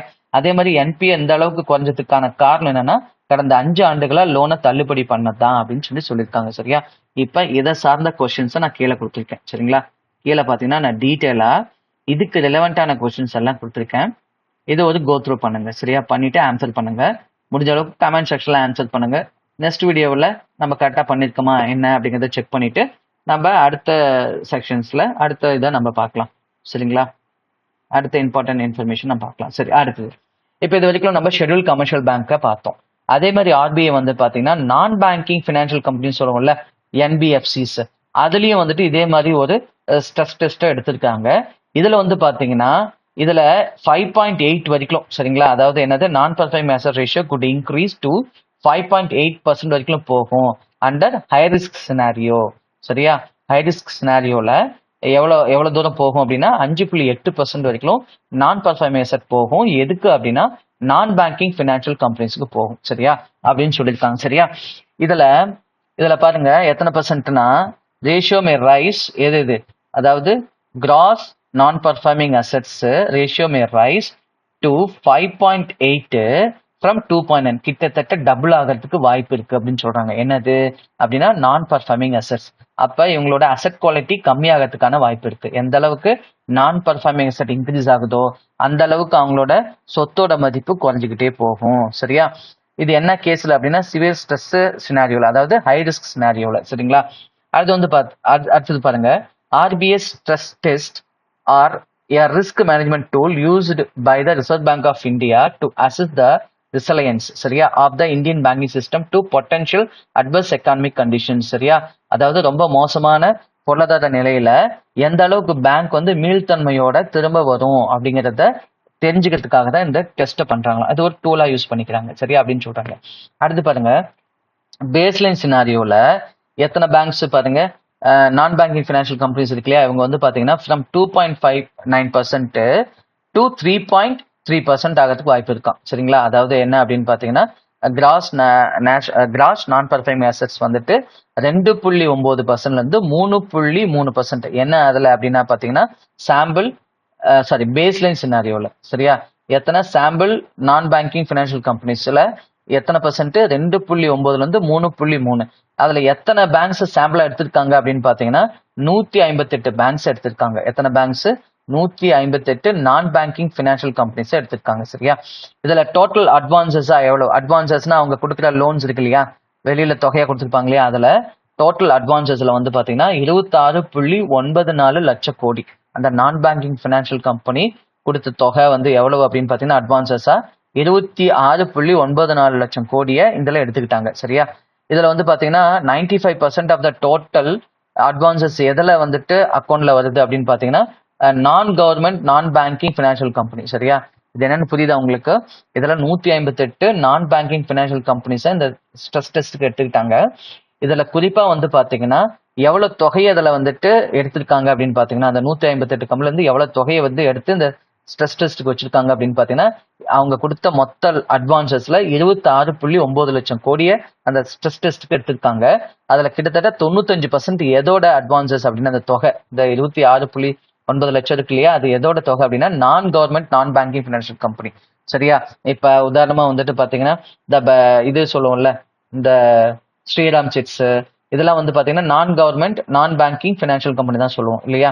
அப்புறம் இந்த இதெல்லாம் எடுப்போம் இல்லைங்களா, அதாவது என்னன்னா பஜாஜ் அலைன்ஸ் நினைக்கிறேன்ல, அது மாதிரி சில ஆப்லாம் இருக்குல்ல, அதெல்லாம் வந்து பாத்தீங்கன்னா பேங்கிங் பிசினஸ் பண்ண மாட்டாங்க. அவங்களாம் எதுக்குள்ள வருவாங்கன்னா நான் பேங்கிங் ஃபினான்ஷியல் கம்பெனிஸ்குள்ள வருவாங்க. சரியா, இந்த 158ல வந்து பாத்தீங்கன்னா 10 நான் பேங்கிங் ஃபினான்ஷியல் கம்பெனிஸ் வந்து பாத்தீங்கன்னா என்னதுல பேஸ் லைன் சினாரியோல இருக்காங்க.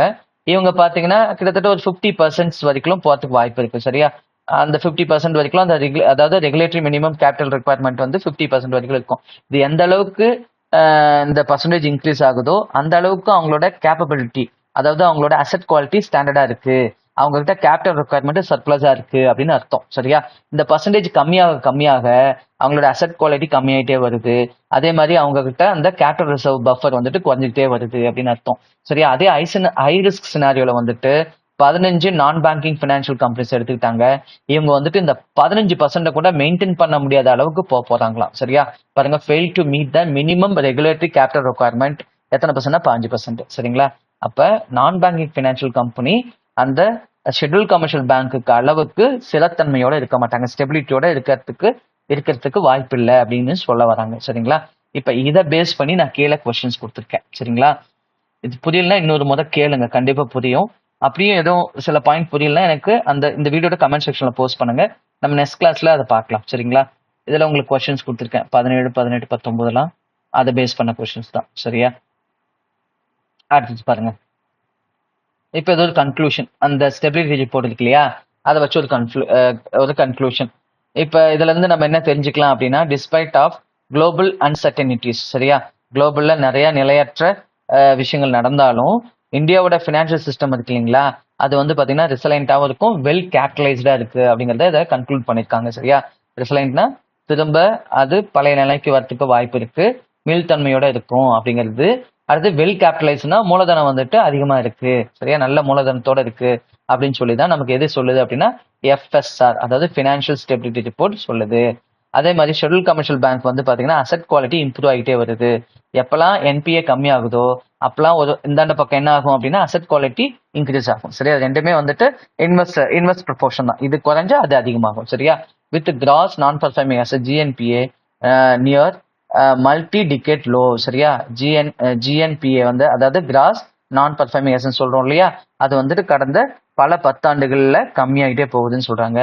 சரியா, இது யார் ஹைலைட் பண்ணிருக்காங்க அப்படின்னா சஞ்சய் மல்ஹோத்ரா. சரியா, ஸ்ட்ரென்தனிங் ஆஃப் பேங்கிங் அண்ட் நான் banking sector with healthy balance sheet supporting economic stability. சரியா, இந்த பேங்கிங் செக்டார் வந்துட்டு ஸ்டெபிலிட்டியா இருக்கிறது வந்துட்டு ஹெல்த்தியா இருக்கிறது வந்துட்டு நம்மளுடைய எக்கானமியோட நிலைத்தன்மைக்கு ரொம்ப சப்போர்ட்டா இருக்கு, உதவியா இருக்கு அப்படின்னு சொல்ல வர்றாரு.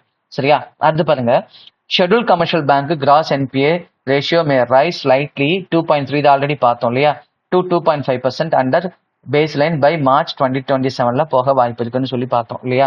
ஆல்ரெடி நம்ம பார்த்தது தான். சரிங்களா? அடுத்தது ஷெட்யூல் கமர்ஷியல் பேங்கோட என்பிஏ ரேஷியோ வந்துட்டு 5.6%. ஃபர்ஸ்ட் அட்வர்ஸ் கேஸ் மோர் வால்டர். ஓகே, இது வந்து பார்த்தீங்கன்னா என்ன சொல்றாங்க பார்த்தீங்கன்னா, schedule commercial bank cross NBA ratio may rice to 5.6 in A first adverse cases. அதாவது மோர் வாலட்டைலா இருக்கு எப்போ அப்படின்னா ஜியோ பொலிட்டிக்கல் என்வரான்மெண்ட்ல. சரியா?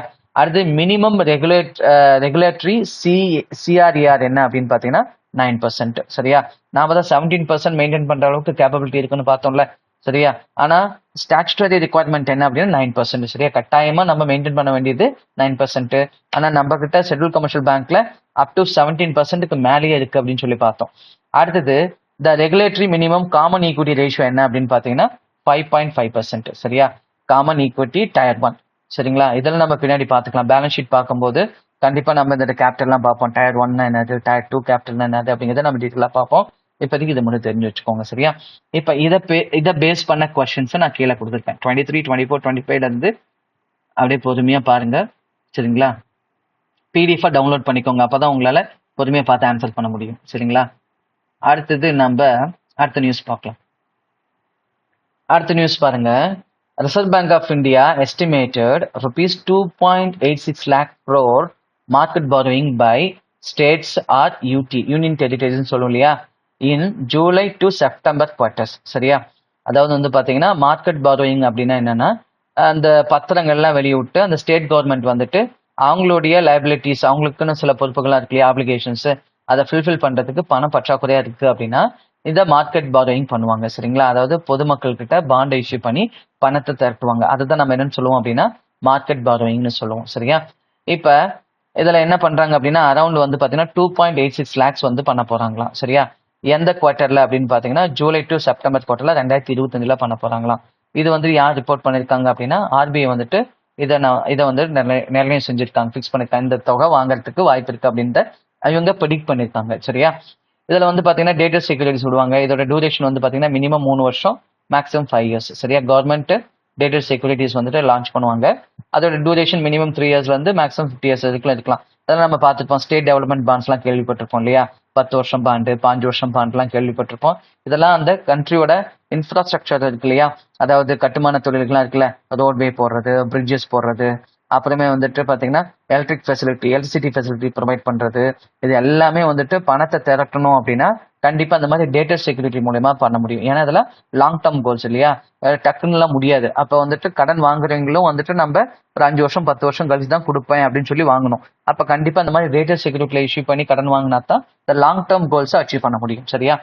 அடுத்து வந்து பாத்தீங்கன்னா ஜூலை 1, 2025 வந்து பாத்தீங்கன்னா டோட்டலா 18,100 கோடி வந்துட்டு propose to borrow by the 10 states. 10 states எது அப்படின்னா ஆந்திர பிரதேஷ், அசாம், குஜராத், இமாச்சல் பிரதேஷ், கேரளா, மகாராஷ்டிரா, ராஜஸ்தான், தமிழ்நாடு, தெலுங்கானா அண்ட் வெஸ்ட் பெங்கால். இந்த 10 ஸ்டேட்ஸ் வந்துட்டு எவ்வளவு ப்ரொபோஸ் பண்ணிருக்காங்க அப்படின்னா 18,100 கோடி. சரிங்களா? அடுத்து வந்து பாத்தீங்கன்னா கிராஸ் மார்க்கெட் borrowing வந்துட்டு பாத்தீங்கன்னா கிராஸ் எவ்வளவு சொல்லியிருக்காங்க பாருங்க. 2025 to 26 பட்ஜெட்ல வந்து பாத்தீங்கன்னா 14.82 lakhs. சரியா? பட்ஜெட் போட்டது. அதே வந்து யூனியன் பட்ஜெட்ல சொல்லும் போது எவ்வளவு அமௌண்ட் சொன்னாங்க அப்படின்னு பாத்தீங்கன்னா 15.4 லட்சம். சரியா? பிளான் பண்ணது அது. ஆனா பட்ஜெட்ல வந்துட்டு எக்ஸ்பிரஸ் பண்ணது அந்த பிசிக்கல் பட்ஜெட்ல 15.4 லட்சம் கோடி வந்து மார்க்கெட் borrowing வந்துட்டு இந்த ஸ்டேட்ஸ் அண்ட் யூனியன் டெரிட்டரி இந்த வருஷத்துல பண்ண போறாங்க. அதாவது இந்த 2025, 2026 இருந்து கடனா வாங்க போறாங்க அப்படின்னு சொல்லி பார்த்திருக்கோம். Of the total budget gross market borrowing 80 lakh crore வந்துட்டு, அதாவது 54%, அதாவது இந்த தொகையில 15.4 லட்சத்துல 8 லட்சம் கோடி. சரியா? 8 லட்சம் கோடி, அதாவது 54% is plan for the first half yearly. சரியா? மொதல் ஆஃப் இயர்லி, அதாவது ஜனவரி டு ஜூன் வரைக்கும் மட்டும் பாத்தீங்கன்னா 54% வந்து பிளான் பண்ணிருக்காங்க. சரியா? அடுத்தது வந்து பாத்தீங்கன்னா எதுல அப்படின்னா இஷ்யூஸ் ஆஃப் டேட்டா செக்யூரிட்டி. நான் சொன்னல 5 வருஷத்துல இருந்து 3 வருஷத்துல இருந்து 50 வருஷம் வரைக்கும், அதான் நம்ம டேட்டா செக்யூரிட்டின்னு சொல்லுவோம். சரிங்களா? அடுத்தது பாருங்க. Finance minister Nirmala Sitharaman has set the fiscal deficit target for 2025 to 26 வந்து பாத்தீங்கன்னா 4.4% of GDP, down from the revised 4.8% in financial 2024 to 2025. இதுல வந்து பாத்தீங்கன்னா 4.8% பிசிக்கல் டெபிசிட். இதுல என்ன பண்ணிருக்காங்க அப்படின்னா 4.4% வந்துட்டு முடிஞ்ச அளவுக்கு அந்த பண பற்றாக்குறைன்னு சொல்லுவோம் இல்லையா, பட்ஜெட் போடுற தொகையில பற்றாக்குறை தொகை தான் இருக்கும். இப்போ ஒரு பட்ஜெட் வந்துட்டு ஒரு ஒரு எஜுகேஷனை டெவலப் பண்ணணும்னு சொல்லிட்டு ஒரு 5,000 crores ஒதுக்குறாங்கன்னா கவர்மெண்ட் கிட்ட 5,000 crores இருக்காது. ஒரு 3,000 கோடி 4,000 கோடி தான் இருக்கும். அதை வச்சு பிளான் போட்டுருவாங்க. சரியா, அதுக்கப்புறம் அந்த பற்றாக்குறை அமௌண்ட் வந்துட்டு மக்கள்கிட்ட டேக்ஸ் மூலமா வசூல் பண்றது, சரியா, மற்ற விலைவாசியை இன்க்ரீஸ் பண்றது மூலியமா காம்பன்சேட் பண்றது, அந்த வேலையெல்லாம் பார்ப்பாங்க. சரியா, இப்ப நம்ம ஒரு வீடு கட்டுறோம் அப்படின்னா வீடு கட்டுறதுக்கு ஒரு 30 லட்ச ரூபாய் செலவாகுதுன்னா நம்ம 30 லட்சத்தையும் கையில வச்சுக்கலாம் செலவு பண்ண மாட்டோம். ஒரு 20 லட்சம் பட்ஜெட்டை ஒதுக்கிடுவோம். அப்புறம் மீதி 10 லட்சத்தை என்ன பண்ணுவோம் அப்படின்னா யார்கிட்டயா கடை வாங்குறது, பேங்க்ல கடை வாங்குறதுன்னு பண்ணி அந்த வீட்டை கட்டுவோம். அதே மாதிரி தான் அதை நம்ம என்ன சொல்லுவோம்னா பிசிக்கல் டெபிசிட்னு சொல்லுவோம். சரியா, அந்த பிசிக்கல் டெபிசிட் வந்துட்டு பாத்தீங்கன்னா முன்னாடி 4.8 இருந்ததை முடிஞ்ச அளவுக்கு இப்ப 4.4 குறைக்கிறோம் அப்படின்னு சொல்லிட்டு யார் சொல்லியிருக்காங்க அப்படின்னா டார்கெட் பண்றோம் அப்படின்னு சொல்லிட்டு யார் சொல்லியிருக்காங்க அப்படின்னா பினான்ஸ் மினிஸ்டர் நிர்மலா சீதாராமன் சொல்லியிருக்காங்க. சரியா, சரி, இது ரொம்ப இம்பார்ட்டன்ட் நியூஸ் தான். சரிங்களா, இப்ப இதை பத்தியான கொஸ்டின்ஸ், இது ரெலவெண்டான கொஸ்டின்ஸை நான் கீழே கொடுத்துருப்பேன். இதுக்கான ஆன்சரை இந்த வீடியோட கமெண்ட் செக்ஷன்ல ட்ரை பண்ணுங்க. சரியா, சரி, அடுத்து பாருங்க. அடுத்தது ஒரு முக்கியமான நியூஸ் தான். என்னன்னா ரிசர்வ் பேங்க் ஆஃப் இந்தியா வந்துட்டு அப்ரூவ்ஸ் சரஸ்வத் கோஆபரேட்டிவ் பேங்க். இது வந்துட்டு இந்தியாவோட லார்ஜஸ்ட் அசெட்ஸ் இருக்கிற ஒரு கோஆபரேட்டிவ் பேங்க். சரியா, இந்தியாவில் லார்ஜஸ்ட் அசெட் இருக்கிற ஒரு கோஆபரேட்டிவ் பேங்க் எது அப்படின்னு பாத்தீங்கன்னா Saraswat cooperative bank. Take over of fraud hit New India cooperative bank under New India cooperative bank வந்துட்டு ஒரு ஃப்ராட் பண்ணிருக்காங்க. அதனால இந்த பேங்கை யாரு கூட அமால்கமேட் பண்ண போறாங்க அப்படின்னா சரஸ்வத் கோஆபரேட்டிவ் பேங்கோட அமால்கமேட் பண்ண போறாங்க. சரியா, எதுல அப்படின்னா அண்டர் யூசிபி அமால்கமேஷன் ஸ்கீம்ல இது கூட சேர்க்க போறாங்க. சரியா, சரி, இப்ப பாருங்க சரஸ்வத் கோஆபரேட்டிவ் பேங்க் வந்து எங்க லொக்கேட் ஆயிருக்குன்னா மும்பைல லொக்கேட் ஆயிருக்கு. இவங்க வந்துட்டு ஆர்பிஐ கிட்ட அப்ரூவல் வாங்கியிருக்காங்க, இன் பிரின்சிபல் அப்ரூவல் வாங்கியாச்சு. எதுக்கு அப்படின்னா நான் முன்னாடி சொன்ன மாதிரி இந்த நியூ இந்தியா கோஆபரேட்டிவ் பேங்கை யாரு கூட மெர்ஜ் பண்றதுக்கு அப்படின்னா சரஸ்வத் கோஆபரேட்டிவ் பேங்கோட மெர்ஜ் பண்றதுக்கு. சரியா, இந்த பேங்க் எதனால இப்படி மெர்ஜ் பண்றாங்கன்னா இவங்க வந்து பாத்தீங்கன்னா கிட்டத்தட்ட 122 கோடி வந்துட்டு மிஸ்அப்ரோப்ரியேஷன் பண்ணிருக்காங்க, மிஸ்யூஸ் பண்ணிருக்காங்க. சரியா, 122 கோடியை வந்துட்டு என்ன பண்ணிருக்காங்க, மிஸ்யூஸ் பண்ணிருக்காங்க. இதை வந்துட்டு ஆர்பிஐ அவங்களோட ஆடிட்டிங்ல இன்ஸ்பெக்ட் பண்ணும்போது கண்டுபிடிச்சாச்சு. சரியா, இதன் காரணமா தான் இந்த பேங்க், அதாவது இந்த நியூ இந்தியா கோஆபரேட்டிவ் பேங்க் இருக்கு இல்லையா, இந்த பேங்கை சரஸ்வத் கோஆபரேட்டிவ் பேங்கோட மெர்ஜ் பண்ண போறாங்க, அமால்கமேட் பண்ண போறாங்க. சரியா, இப்ப இதுல சரஸ்வத் பேங்கை பத்தி பார்த்தோம்னா இதோட டோட்டல் பிசினஸ் வந்து பாத்தீங்கன்னா 2025 மார்ச் எண்ட்ல இதோட டோட்டல் பிசினஸ் வந்து பாத்தீங்கன்னா டெபாசிட்ஸ் பிளஸ் அட்வான்ஸ் ரெண்டும் சேர்ந்து 91,800 கோடி. சரியா, 91,800 கோடி பிசினஸ் பண்ணிருக்காங்களாம். சரியா, இதோட சேர்பர்சன் யாரு அப்படின்னு பாத்தீங்கன்னா கௌதமி தாக்கூர். சரியா, கௌதமி தாக்கூர் தான் வந்துட்டு யாரு அப்படின்னா இந்த சரஸ்வத் கோஆபரேட்டிவ் பேங்கோட சேர்பர்சன். சரிங்களா, அதே மாதிரி பாத்தீங்கன்னா இந்த மெர்ஜ் எப்ப நடக்கும் அப்படின்னு பாத்தீங்கன்னா ஆகஸ்ட் செப்டம்பர், இந்த வருஷத்தோட ஆகஸ்ட் டு செப்டம்பருக்குள்ள இதை மெர்ஜ் பண்ண போறதா சொல்லியிருக்காங்க. சரியா, அந்த தேர்ட் குவார்டர்லயே இதை மெர்ஜ் பண்ணிடுவாங்க. சரிங்களா, அடுத்து வந்து பாத்தீங்கன்னா சரஸ்வத் கோஆபரேட்டிவ் பேங்கோட கிராஸ் என்பிஏ வந்து பாத்தீங்கன்னா ரொம்ப கம்மி. நம்மளது கூட ஷெட்யூல் கமர்ஷியல் பேங்க் கூட 2.3 பார்த்தோம், இது பாருங்க 2.25 தான் இதோட நான் performing asset, cross non performing assets. சரி, அடுத்தது சரஸ்வத் கோஆபரேட்டிவ் பேங்க் வந்துட்டு ஆல்ரெடி எத்தனை பிரான்ச்சஸ் வாங்க, 312. இதெல்லாம் ரொம்ப இம்பார்ட்டன்ட் இல்லாத நியூஸ் தான், இதெல்லாம் நீங்க பார்த்து வச்சுக்கோங்க. முக்கியமா வந்துட்டு இந்த பேங்க் எது கூட மெர்ஜ் ஆகுதுன்னு பார்த்து வச்சுக்கோங்க. சரியா, சரஸ்வத் பேங்க் வந்து எதனால முக்கியம்னா இது வந்து கோஆபரேட்டிவ் பேங்க்ல லார்ஜஸ்ட் அசெட் இருக்கிற bank, one of the largest bank. சரியா, அதனாலதான் நம்ம வந்துட்டு இது ரொம்ப முக்கியம்னு சொல்றோம். சரியா, ஆல்ரெடி வந்துட்டு உங்ககிட்ட 312 பிரான்ச் இருக்கு. இப்ப இந்த பேங்க் இதோட மெர்ஜ் ஆகிறதுனால இந்த பேங்க்ட்ட ஒன்னு 27 இருக்கு. எதுல அப்படின்னா நியூ இந்தியா கோஆபரேட்டிவ் பேங்க்ல 27 இருக்கு, இது கூட மெர்ஜ் ஆக போகுது. சரியா, அடுத்து வந்து பாத்தீங்கன்னா இந்த ஸ்கீம் படி, எந்த ஸ்கீம் அப்படின்னா யூசிபி அமால்கமேட் ஸ்கீம் படி 135 நாள்ல வந்துட்டு ரொம்ப ஃபாஸ்டா ரெசல்யூஷன் பாஸ் பண்ணிருக்காங்க. தீர்மானம்னு சொல்லுவோம், ஒரு பேங்க் கூட இணைக்கிறோம் அப்படின்னா இதோட லைபிலிட்டிஸ் எல்லாத்தையும் வந்துட்டு பாத்தீங்கன்னா இவங்க டேக் ஓவர் பண்ணிக்குவாங்க. யாரு அப்படின்னா எந்த பேங்க் அதை எடுத்துக்கிறாங்களோ அந்த பேங்க் டேக் ஓவர் பண்ணிருப்பாங்க. இப்ப நியூ இந்தியா கோஆபரேட்டிவ் பேங்கோட டெபாசிட் ஹோல்டருக்குலாம் யாரு செட்டில்மெண்ட் பண்றதா ரெசல்யூஷன்ல சொல்லிக்குவாங்க அப்படின்னு பாத்தீங்கன்னா, தீர்மானத்துல சொல்லுவாங்க அப்படின்னு பாத்தீங்கன்னா இந்த சரஸ்வத் கோஆபரேட்டிவ் பேங்க். இது எத்தனை நாளுக்குள்ள இது எல்லா விஷயமும் முடியுது அப்படின்னு பாத்தீங்கன்னா 135 நாளுக்குள்ள. இது வந்து இப்பதான் ரொம்ப ஃபாஸ்ட். இந்த மாதிரி ஒரு அர்பன் கோஆபரேட்டிவ் பேங்க் வந்துட்டு மெர்ஜ் ஆகுறது ரொம்ப சீக்கிரமா ஆகுறது இதுதான். ரொம்ப குறுகிய காலத்திலே இது மெர்ஜ் ஆகுது. எத்தனை நாள்ல, 135 நாள்லயே இந்த ஃபுல் ரெசல்யூஷனும் முடிய போகுது. சரியா, அடுத்தது பாருங்க, இந்த பேங்க், அதாவது இந்த சரஸ்வத் கோஆபரேட்டிவ் பேங்க் கடந்த 25 வருஷத்துல 8 பேங்க், சரியா, இந்த பேங்கோட சேர்ந்து, அதாவது இந்த நியூ இந்தியா கோஆபரேட்டிவ் பேங்கோட சேர்ந்து 8 பேங்க் இந்த மாதிரி அக்யூசியேஷன் பண்ணிருக்காங்க. சரியா, இவங்க டேக் ஓவர் பண்ணிருக்காங்க. சரிங்களா, அது பாத்தீங்கன்னா 2006ல மராத்தா மந்திர் கோஆபரேட்டிவ் பேங்க்னு பண்ணிருக்காங்க, அப்புறம் மாந்தவி கோஆபரேட்டிவ் பேங்க்னு பண்ணிருக்காங்க, அப்புறம் அண்ணா சாஹிப் கரேலே ஜனதா சகாகரி கோஆபரேட்டிவ் பேங்க்னு பண்ணிருக்காங்க, அப்புறம் முருகா ராஜேந்திர சகாகரி பேங்க்னு பண்ணிருக்காங்க, நாசிக் பீப்புள் கோஆபரேட்டிவ் பேங்க், அப்புறம் சவுத் இந்தியன் கோஆபரேட்டிவ் பேங்க், அப்புறம் கொல்காப்பூர் மராத்தா கோஆபரேட்டிவ் பேங்க்னு பண்ணிருக்காங்க. அடுத்தது the new India cooperative bank. இது மாதிரி 8 பேங்க்ஸ் வந்துட்டு அவங்க மெர்ஜ் பண்ணிருக்காங்க. சரியா, இப்போ ரீசெண்டா 2025ல இந்த பேங்க் பண்ணிருக்காங்க. சரியா, 2025ல இந்த பேங்க் பண்ணிருக்காங்க. சரியா, இப்போ எதுக்கு ரெலவெண்டான கொஸ்டின்ஸ் பாருங்க, 36, 37 இதெல்லாம். சரி, இப்ப அடுத்தது பாருங்க. அடுத்தது என்னன்னா, Reserve Bank of India bans prepayment charges. சரியா, அதாவது நம்ம ஒரு லோனை க்ளோஸ் பண்றோம் அப்படின்னா அந்த லோனை க்ளோஸ் பண்றதுக்கு அந்த பேங்க்ஸ் வந்து சில பெனால்ட்டி சார்ஜஸை வசூல் பண்ணுவாங்க. சரியா, உதாரணமா ஒரு ஹவுசிங் லோன் 5 வருஷம் நம்ம வாங்கியிருப்போம். சரியா, 5 வருஷத்துக்கு நம்ம ஒரு 30 லட்ச ரூபா லோன் வாங்கியிருப்போம். நம்ம திரும்ப கட்டுறது அந்த பேங்க்குக்கு கிட்டத்தட்ட 50-60 லட்சம் நம்ம திரும்ப கட்டுற மாதிரி இருக்கும். சரியா, அந்த 60 லட்சம் 50 லட்சத்தை நம்ம மீதி அந்த எக்ஸ்ட்ரா கட்டுற இன்ட்ரெஸ்ட்டை நம்ம அவாய்ட் பண்ணணும். நம்மளோட இப்போ சர்ப்ளஸ் அமௌண்ட் இருக்கு, எதுக்கு இன்ட்ரெஸ்ட் கட்டிக்கிட்டுன்னு நினைச்சு அதை முன்னாடியே ப்ரீ க்ளோஸ் பண்றோம் அப்படின்னா அந்த பேங்க் என்ன சொல்லுவாங்க, நீங்க ப்ரீ க்ளோஸ் பண்ற மாதிரி இருந்தா நாங்க இந்த மாதிரி சார்ஜஸ் உங்ககிட்ட வசூல் பண்ணுவோம்னு சொல்லிட்டு எக்ஸ்ட்ரா சார்ஜஸ் வந்து வசூல் பண்ணுவாங்க. சரியா, இதை வந்துட்டு ரிசர்வ் பேங்க் ஆஃப் இந்தியா வந்துட்டு பேன் பண்ணிட்டாங்க. சரியா, எந்த பேங்க்ஸும் இனிமே இந்த ப்ரீ பேமெண்ட் சார்ஜஸ் வந்துட்டு வசூல் பண்ணக்கூடாது அப்படின்னு சொல்லியிருக்காங்க. இது யாருக்கெல்லாம் பொருந்தும் அப்படின்னா இண்டிவிஜுவலுக்கு பொருந்தும். சரியா, தனிப்பட்ட நபர், நீங்க லோன் வாங்கிடலாம் சரி, நான் லோன் வாங்கிடலாம் சரி, நமக்கு பொருந்தும்.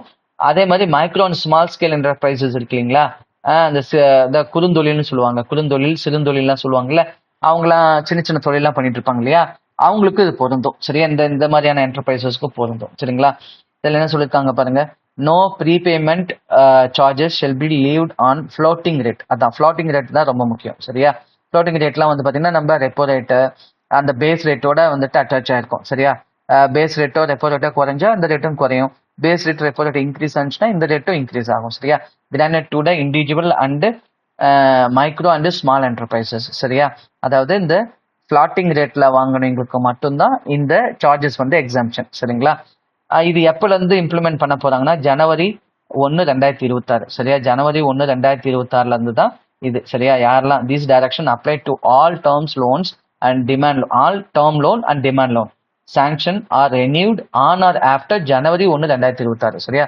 ஜனவரி 1, 2026ல இருந்து யாரெல்லாம் வந்துட்டு லோனை புதுசா வாங்குறாங்களோ அல்லது ஆல்ரெடி இந்த லோனை ரெனியூ பண்றாங்களோ அவங்களுக்கு மட்டும்தான் இந்த ப்ரீபேமெண்ட் சார்ஜஸ் வந்துட்டு வேவர் கிடைக்கும். சரியா, அடுத்து பாருங்க. அடுத்தது இது யாருக்கெல்லாம் அப்ளிகபிள் அப்படின்னு சொல்லியிருக்காங்க, எந்தெந்த பேங்க்குக்கெல்லாம் அப்ளிகபிள், எந்தெந்த பேங்க்ல நம்ம லோன் எடுத்தோம்னா நமக்கு இந்த பெனிஃபிட் கிடைக்கும் அப்படின்னு பாத்தீங்கன்னா கமர்ஷியல் பேங்க்ஸ், இதுல வந்து பாத்தீங்கன்னா பேமெண்ட் பேங்க்ஸ் இருக்கு இல்லைங்களா, இது எக்ஸ்க்ளூடட். அடுத்து கோஆபரேட்டிவ் பேங்க்ஸ், அடுத்தது நான் பேங்கிங் ஃபினான்ஷியல் கம்பெனிஸ், எல்லாம் நான் பேங்கிங் ஃபினான்ஷியல் கம்பெனிஸ்க்கு இது பொருந்தும்.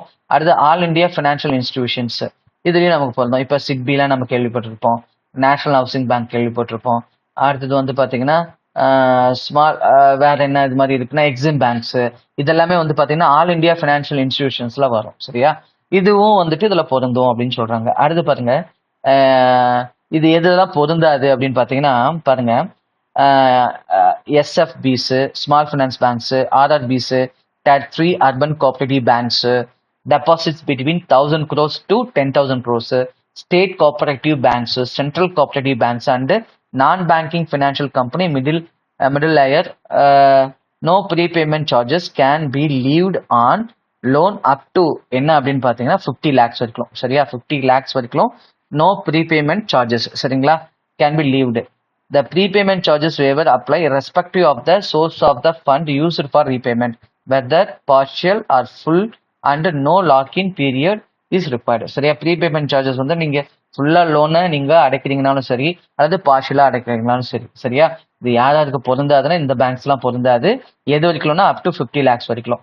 எதுக்கெல்லாம் இது அப்ளிகபிளா இந்த பேங்க்குக்கெல்லாம் இதுலயும் ஒரு எக்ஸ்க்ளூடிங் கொடுத்துருக்காங்க, என்னன்னா பேமெண்ட் பேங்க்ஸ். இதை நல்லா பார்த்து வச்சுக்கோங்க. சரியா, அதே மாதிரி இந்த வேவர் வந்துட்டு பார்ஷியலா கட்டினாலும் சரி ஃபுல்லா கட்டினாலும் சரி. சரியா, அடுத்தது பாருங்க, no lock in period is required. சரியா, அதுக்கு லாகின் பீரியட்லாம் எதுவும் தேவையில்லை. சரி, நீங்க கட்டினாவே அந்த சார்ஜஸ்லாம் எதுவும் போட மாட்டாங்க. சரியா, எதுல இருந்து எப்பல இருந்து அப்படின்னா ஜனவரி 2026ல இருந்து நம்ம லோன் புதுசா வாங்குறோம் அல்லது ஆல்ரெடி இருக்கிற லோனை ரெனியூ பண்றோம்னு வச்சுக்கோங்களேன். ஆல்ரெடி லோனை கட்டி முடிச்சிட்டோம், நாம திரும்பவும் அந்த பேங்க்ல திருப்பியும் நம்ம ஒரு புது லோன் வாங்குறோம்னா அதை நம்ம ரெனியூன்னு சொல்லுவோம். சரியா? அடுத்து பாருங்க, ஆர்பிஐ ரிவ்யூ ஃபவுண்ட். இது எதுக்காக பண்ணிருக்கோம்னா டிவரஞ்சன்ட் ப்ராக்டிசஸ், அதாவது டைவரஞ்சன்ட்னா ஒவ்வொருத்தரும் ஒவ்வொரு மாதிரியான ப்ராக்டிஸை இது பண்றது. சரியா? பல வகையான நடைமுறைகளை வந்துட்டு அவங்க பண்றாங்களே, அதை நம்ம என்ன சொல்லுவோம் அப்படின்னா டைவரஞ்சன்ட் ப்ராக்டிஸ்ன்னு சொல்லுவோம். Under restrictive clauses by lenders on prepayment charges for MSME causing customer grievances and creating anti competitive barriers. இது எதுக்காக கொண்டு வந்திருக்காங்கன்னா, இது வந்து பாத்தீங்கன்னா கஸ்டமருக்கு ரொம்ப பிரச்சனையா இருக்கு. சரியா? அவங்களுக்கு ரொம்ப கஷ்டமா இருக்கு. அது மட்டும் இல்லாம இது காம்படிஷனுக்கு வந்துட்டு ரொம்ப தடையா இருக்கு அப்படிங்கிறதுக்காக தான் என்ன பண்ணிருக்காங்கன்னா இதை தூக்கியிருக்காங்க. சரியா? இது எந்தெந்த ஆக்ட் வந்துட்டு இதுக்கு இதை எக்ஸிக்யூட் பண்றதுக்கு, சரியா, ஆர்பிஐ வந்து இதை எக்ஸஸ் பண்றதுக்கு எந்தெந்த ஆக்ட்லாம் சப்போர்ட்டா இருக்கு அப்படின்னு பாத்தீங்கன்னா பேங்கிங் ரெகுலேஷன் ஆக்ட் 1949, இதுல பர்டிகுலரா செக்ஷன் 21, 35A அண்ட் 56. அடுத்தது Reserve Bank of India Act இருக்கு இல்லைங்களா, 1934, இதுல வந்து பாத்தீங்கன்னா section 45JA, section 45L, section 45M. அடுத்து வந்து பாத்தீங்கன்னா நேஷனல் ஹவுசிங் பேங்க் ஆக்ட் 1987ல செக்ஷன் 30A. இந்த ஆக்ட்லாம் வந்துட்டு ரிசர்வ் பேங்க் ஆஃப் இந்தியா இதை இம்ப்ளிமெண்ட் பண்றதுக்கு சப்போர்ட்டா இருக்கு. சரிங்களா? பவர் கொடுக்குது. சரியா? இப்ப இதை பேஸ் பண்ண கொஸ்டின்ஸ் பாருங்க. சரிங்களா? இதை பேஸ் பண்ண கொஸ்டின் நான் கீழே கொடுத்துருக்கேன், பொறுமையா பாருங்க. பார்த்துட்டு இதுக்கான ஆன்சர்ஸை கமெண்ட் செக்ஷன்ல போடுங்க. சரியா? அடுத்தது பாருங்க. அடுத்தது வந்து பாத்தீங்கன்னா Reserve Bank of India direct banks to adopt department of telecom financial fraud reduction technology. சரியா? டிபார்ட்மெண்ட் ஆஃப் டெலிகாம்ஸ் இருக்கு இல்லைங்களா, இவங்களுடைய ஃபினான்ஷியல் ஃப்ராட் ரிடக்ஷன் டெக்னாலஜியை அடாப்ட் பண்ண சொல்லியிருக்காங்க ரிசர்வ் பேங்க் ஆஃப் இந்தியா. அவங்க கிட்ட இருக்கிற பேங்க்குலாம் இந்த மாதிரி ஒரு சர்க்குலரை அமைச்சிருக்காங்க. இது மாதிரி டிபார்ட்மெண்ட் ஆஃப் டெலிகாம் இருக்காங்க இல்லையா, அவங்களுடைய ஃபினான்ஷியல் ஃப்ராட் ரிடக்ஷன் டெக்னாலஜியை அடாப்ட் பண்ணுங்க அப்படின்னு சொல்லிட்டு ஆர்பிஐ கீழே வர பேங்க்ஸுக்கெல்லாம் ஆர்பிஐ ஒரு சர்க்குலர் விட்டுருக்காங்க. அதை இவங்க வரவேற்றிருக்காங்க. டிபார்ட்மெண்ட் ஆஃப் டெலிகாம் அதை வந்து வெல்கம் பண்ணிருக்காங்க. சரியா? இதுல என்ன அப்படின்னு பாத்தீங்கன்னா எல்லா ஷெட்யூல் கமர்ஷியல் பேங்க், ஆர்பிஐ கீழே இருக்கிற இன்ஸ்டிடியூஷன் என்ன இருக்கும் அப்படின்னா எல்லா ஷெட்யூல் கமர்ஷியல் பேங்க் இருக்கும், ஸ்மால் ஃபைனான்ஸ் பேங்க் இருக்கும், பேமெண்ட் பேங்க்ஸ் இருக்கும், கோஆபரேட்டிவ் பேங்க்ஸ் இருக்கும். Integrate the financial risk fraud indicator. சரியா? ஃபினான்ஷியல் ரிஸ்க் ஃப்ராட் இண்டிகேட்டர்னு சொல்லுவாங்க, எஃப்ஆர்ஐ. எஃப்ஆர்ஐயை வந்துட்டு அவங்க என்ன பண்ணணும் அப்படின்னா அவங்க சிஸ்டத்தோட இன்டெகிரேட் பண்ணணும் அப்படின்னு சொல்றாங்க. பாருங்க, டெலிகாம் வந்துட்டு எது கூட இன்டெகிரேட் பண்றாங்க அப்படின்னு பாத்தீங்கன்னா ஆர்பிஐயோட கீழே வர நிறுவனங்கள்லாம் அவங்களோட இதோட இதை இன்டெகிரேட் பண்ண சொல்லியிருக்காங்க. சரியா? ஃபினான்ஷியல் செக்யூரிட்டிக்காக இதை நம்ம பண்ண சொல்றாங்க. சரியா? பாருங்க, the financial fraud risk indicator was launched May 2025 by DOT இருக்காங்களா, டிபார்ட்மெண்ட் ஆஃப் டெலிகாம், அவங்களுடைய டிஜிட்டல் இன்டெலிஜென்ட் யூனிட் தான் வந்துட்டு இதை லான்ச் பண்ணிருக்காங்க. சரியா? டிஜிட்டல் இன்டெலிஜென்ட் யூனிட் தான் இதை லான்ச் பண்ணிருக்காங்க. இந்த ஃபினான்ஷியல் ஃப்ராட் ரிஸ்க் இண்டிகேட்டர் இருக்குங்களா, இது வந்து பாத்தீங்கன்னா risk based matrix classifying mobile நம்பரை வந்துட்டு ரிஸ்கை பேஸ் பண்ணி அவங்க என்ன பண்ணீங்கன்னா கேட்டகரைஸ் பண்ணிருக்காங்க. எப்படி அப்படின்னா மீடியம், அடுத்தது ஹை, அடுத்தது வெரி ஹை ரிஸ்க் அப்படின்னு 3 கேட்டகரியா அதை வந்துட்டு கேட்டகரைஸ் பண்ணிருக்காங்க. சரியா? ஒன்னு என்னது மினிமம், மொபைல் நம்பரை மினிமம், ஹை, வெரி ஹை அப்படின்னு 3 இதா பிரிச்சிருக்காங்க. சரியா? இந்த கிளாசிபிகேஷன் எப்படி பண்ணிருக்காங்க அப்படின்னா எதை சோர்ஸா வச்சுன்னா நம்மள மாதிரி வாடிக்கையாளர்கள்லாம் இருக்காங்கல்ல, நமக்கு வந்து பாத்தீங்கன்னா தேவையில்லாத வந்துட்டு ஃப்ராட் சஸ்பெக்டட் கால்ஸ் எல்லாம் நிறைய வரும் இல்லையா, கால்ஸ் வரும், எஸ்எம்எஸ் வரும், வாட்ஸ்அப் வரும். நாம வந்து அதை என்ன பண்ணுவோம் அப்படின்னா இந்த ஷார்ட்ஷூ அல்லது வந்துட்டு சஞ்சார் சாத்தி போர்ட்டல்ல வந்துட்டு அதை கம்ப்ளைண்ட் பண்ணிருப்போம் இல்லையா, அந்த நம்பரை இவங்க ஃபில்டர் பண்ணி இந்த டிஜிட்டல் இன்டெலிஜென்ஸ் யூனிட்ஸ் இருக்காங்களா இவங்க வந்துட்டு அதை பண்ணிட்டு இதை ஷேர் பண்ணுவாங்க. சரியா? Regularly shares the mobile number revocation list. எந்தெந்த நம்பர்லாம் வந்துட்டு இந்த மாதிரி தடை செய்யப்பட்ட மொபைல் நம்பர் இருக்கோ அதெல்லாம் ஒரு லிஸ்ட் எடுத்து அதை ஷேர் பண்ணுவாங்க. சரியா? அதைத்தான் இந்த டிஜிட்டல் இன்டெலிஜென்ஸ் யூனிட்ஸ் வந்துட்டு இது மாதிரி கேட்டகரைஸ் பண்றாங்க. எப்படின்னா மீடியம், ஹை, வெரி ஹை அப்படின்னு சொல்லிட்டு 3 கேட்டகரைஸ் பண்ணிருக்காங்க. சரியா? சரி, இதுல வந்து பாத்தீங்கன்னா இந்த நம்பர்ஸ் என்னென்ன இருக்கலாம், ஒன்னு வந்துட்டு சைபர் கிரைம் லிங்க் வந்து நம்பரா இருக்கலாம், அல்லது வந்துட்டு ஃபெயில்டு ரீவெரிஃபிகேஷனா இருக்கலாம். சரி, ஆல்ரெடி வந்து பாத்தீங்கன்னா இந்த குற்ற செயலில் ஈடுபட்ட நம்பர்ஸா இருக்கலாம், அல்லது வந்துட்டு ரீவெரிஃபிகேஷன் பண்ணுவாங்க நம்பர்ஸ் அப்பப்ப அவங்களுக்கு தானே கன்ஃபார்ம் பண்ண அந்த நம்பரை பண்ண முடியாதவங்களா இருக்கலாம். அதையும் வந்துட்டு இந்த மாதிரி நம்பர்ல ரிஸ்க் நம்பர்ல தான் கொண்டு போயிருப்பாங்க, அல்லது அந்த நம்பர் வந்து யாராச்சும் மிஸ்யூஸ் பண்ணிட்டு இருக்கலாம். சரியா? இது எல்லாமே கேட்டகரைஸ் பண்ணி தான் இந்த 3 கேட்டகரியா அந்த நம்பரை பிரிக்கிறாங்க. சரியா? இந்த நம்பர்ஸ் எல்லாம் வச்சுதான் பிரிக்கிறாங்க. இதுல ஆல்ரெடி வந்து பாத்தீங்கன்னா இப்பதான் ஆர்பிஐ சொல்லியிருக்காங்க. இதுக்கு முன்னாடி யாரெல்லாம் இதை இம்ப்ளிமெண்ட் பண்ணிருக்காங்க அப்படின்னா PhonePe, Punjab national bank, HDFC, ICICI, Paytm, India post payment banks இவங்கெல்லாம் இதை ஆல்ரெடி என்ன பண்ணிருக்காங்கன்னா அவங்களோட சிஸ்டத்தோட இன்டெகிரேட் பண்ணிருக்காங்க. எது அப்படின்னா FRI, சரியா, அதாவது financial fraud risk indicator already என்ன பண்ணிருக்காங்க இந்த டெக்னாலஜி அப்படின்னா அவங்க சிஸ்டத்தோட இதை இன்டெகிரேட் பண்ணிருக்காங்க. சரியா, இப்போ அதனால என்ன ஆகும்னா இந்த மாதிரியான ரிஸ்கி நம்பர்ல இருந்து ஏதாவது ஒரு ஃபினான்ஷியல் டிரான்சாக்ஷன் நடக்குதுன்னா அந்த பர்டிகுலர் பேங்க் வந்துட்டு அந்த அக்கௌண்ட் என்ன பண்ணலாம்னா அந்த டிரான்சாக்ஷனை ஹோல்டு பண்ணலாம், அல்லது வந்துட்டு அதை என்ன பண்ணலாம்னா கேன்சல் பண்ணலாம். சரிங்களா, கொஞ்ச நேரம் ஹோல்டு பண்ணி வெரிஃபைலாம் பண்ணிட்டு டிரான்சாக்ஷன் பண்ணலாம், அல்லது அந்த இதே கேன்சல் கூட பண்ணிடலாம், அது இல்லைன்னா ஃபிளாக் பண்ணலாம். இதுக்கு அந்த ரைட்ஸ் வந்துட்டு அந்த பேங்க்குக்கு கொடுத்துருக்காங்க ஆர்பிஐ. சரியா, அடுத்தது பாருங்க, இதை பேஸ் பண்ண கொஸ்டின்ஸ் 52, 53, 55, 57 இதெல்லாம் வந்துட்டு இதை பேஸ் பண்ண கொஸ்டின்ஸ். சரியா, லாஸ்ட் நியூஸ். சரியா, இதோட இதை முடிச்சுக்கலாம். நம்ம நெக்ஸ்ட் கிளாஸ்ல இதோட கண்டினியூட்டி பார்க்கலாம். சரிங்களா, ஏன்னா வந்து பாத்தீங்கன்னா மித்த கரண்ட் அஃபேர்ஸ்க்குலாம் வந்துட்டு உங்களுக்கு நிறைய சோர்ஸ் இருக்கும், ஆனா ஃபினான்ஷியல் அவேர்னஸ்க்கு வந்து பாத்தீங்கன்னா ரொம்ப கம்மியா தான் இருக்கும். சரியா, அப்படின்னு இருந்தாலும் ஜெனரலா கொஸ்டின் அண்ட் ஆன்சர் அப்படிங்கிற மாதிரி தான் நம்ம பார்ப்போம், இல்லைன்னா ஒன் லைனர் மாதிரி படிச்சுட்டு போவோம். அப்படிலாம் படிச்சா கண்டிப்பா அதுல உங்களுக்கு கொஸ்டின்ஸ் வரதை நிறைய கவர் பண்ணவே முடியாது. சரியா, இப்படி மேலோட்டமா படிச்சுட்டு போனீங்க அப்படின்னா 35 கொஸ்டின்ஸ் வருதுன்னா அதுல உங்களுக்கு ஒரு 10 கொஸ்டின் தெரிஞ்சாவே பெரிய விஷயமா இருக்கும். சரியா, நீங்க கொஞ்சம் டெப்தா படிச்சுட்டு போனா மட்டும்தான் உங்களால மேஜர் கொஸ்டின்ஸ் அட்டன் பண்ண முடியும். சரிங்களா, அடுத்து இது ஒரு பழைய நியூஸ் தான், இருந்தாலும் இப்ப இது ஏன் நான் வந்துட்டு கேட்டிருக்கேன், சர்க்குலேஷன்ல வந்திருக்கு. இது ரொம்ப பழைய நியூஸ் தான், ஆனா ரீசன்ட் சர்க்குலேஷன்ல வந்திருக்கு. சரியா, ஜூன் 30ஆம் தேதி வந்திருக்கு. இதை நம்ம ஏன் பாக்குறோம் அப்படின்னா இப்ப ரீசெண்டா கூட வந்து பாத்தீங்கன்னா இந்த இது யூனியன் பேங்க் எல்பிஓவோ அல்லது வந்துட்டு இந்தியன் ஓவர்சீஸ் பேங்க் எல்பிஓ ஏதோ ஒரு எக்ஸாம்ல வந்து பாத்தீங்கன்னா எந்தெந்த காயின்ஸ் வந்துட்டு லீகல் டெண்டர் இல்ல அப்படின்னு சொல்லி கேட்டிருந்தாங்க. 10 பைசா, 50 பைசா, ₹1, ₹2 இதுல எதுல வந்துட்டு லீகல் டெண்டர் இல்ல, அதாவது செல்லாது அப்படின்னு சொல்லி கேட்டிருந்தாங்க. சரியா, அது மாதிரி இதுல இருந்து கொஸ்டின்ஸ் கேட்கலாம். பாருங்க, Reserve Bank of India report 98.29% of 2000 notes withdrawn from circulation. சரியா, கிட்டத்தட்ட மொத்தம் வேல்யூ எவ்வளவு அப்படின்னு பாத்தீங்கன்னா 3.56 lakhs இருக்கு. இவ்வளவு நோட்ஸ் வந்து உள்ள எடுத்துட்டாங்க. அது எதுக்கு ஈக்குவல்னா 98.29%. இன்னும் எவ்வளவு நோட்டு புழக்கத்துல இருக்கு அப்படின்னா 6099 crores வந்துட்டு இன்னும் புழக்கத்துல இருக்கான். சரியா, இது இருந்தாலும் இன்னமும் இதுக்கு வந்து லீகல் டெண்டர் இருக்கு. சரியா, இதுக்கு வந்து இன்னமும் இந்த நோட்லாம் செல்லும். இருந்தாலும் ரிசர்வ் பேங்க் ஆஃப் இந்தியா வந்துட்டு அந்த மார்க்கெட்ல இருந்து, அதாவது புழக்கத்துல இருந்து எடுக்கணும் அப்படின்னு சொல்லி முடிவு பண்ணிட்டு முன்னாடி இருந்து எடுத்துட்டு இருக்காங்க. மே 19, 2023 இருந்து ஜூன் 30, 2025 வரைக்குமே நோட் எல்லாம் உள்ள எடுத்துக்கிட்டாங்க. எவ்வளவு நோட்னா 3.56 லட்சம் கோடி. சரியா, இதுல இன்னும் புழக்கத்துல எவ்வளவு இருக்குன்னா 6099 கோடி.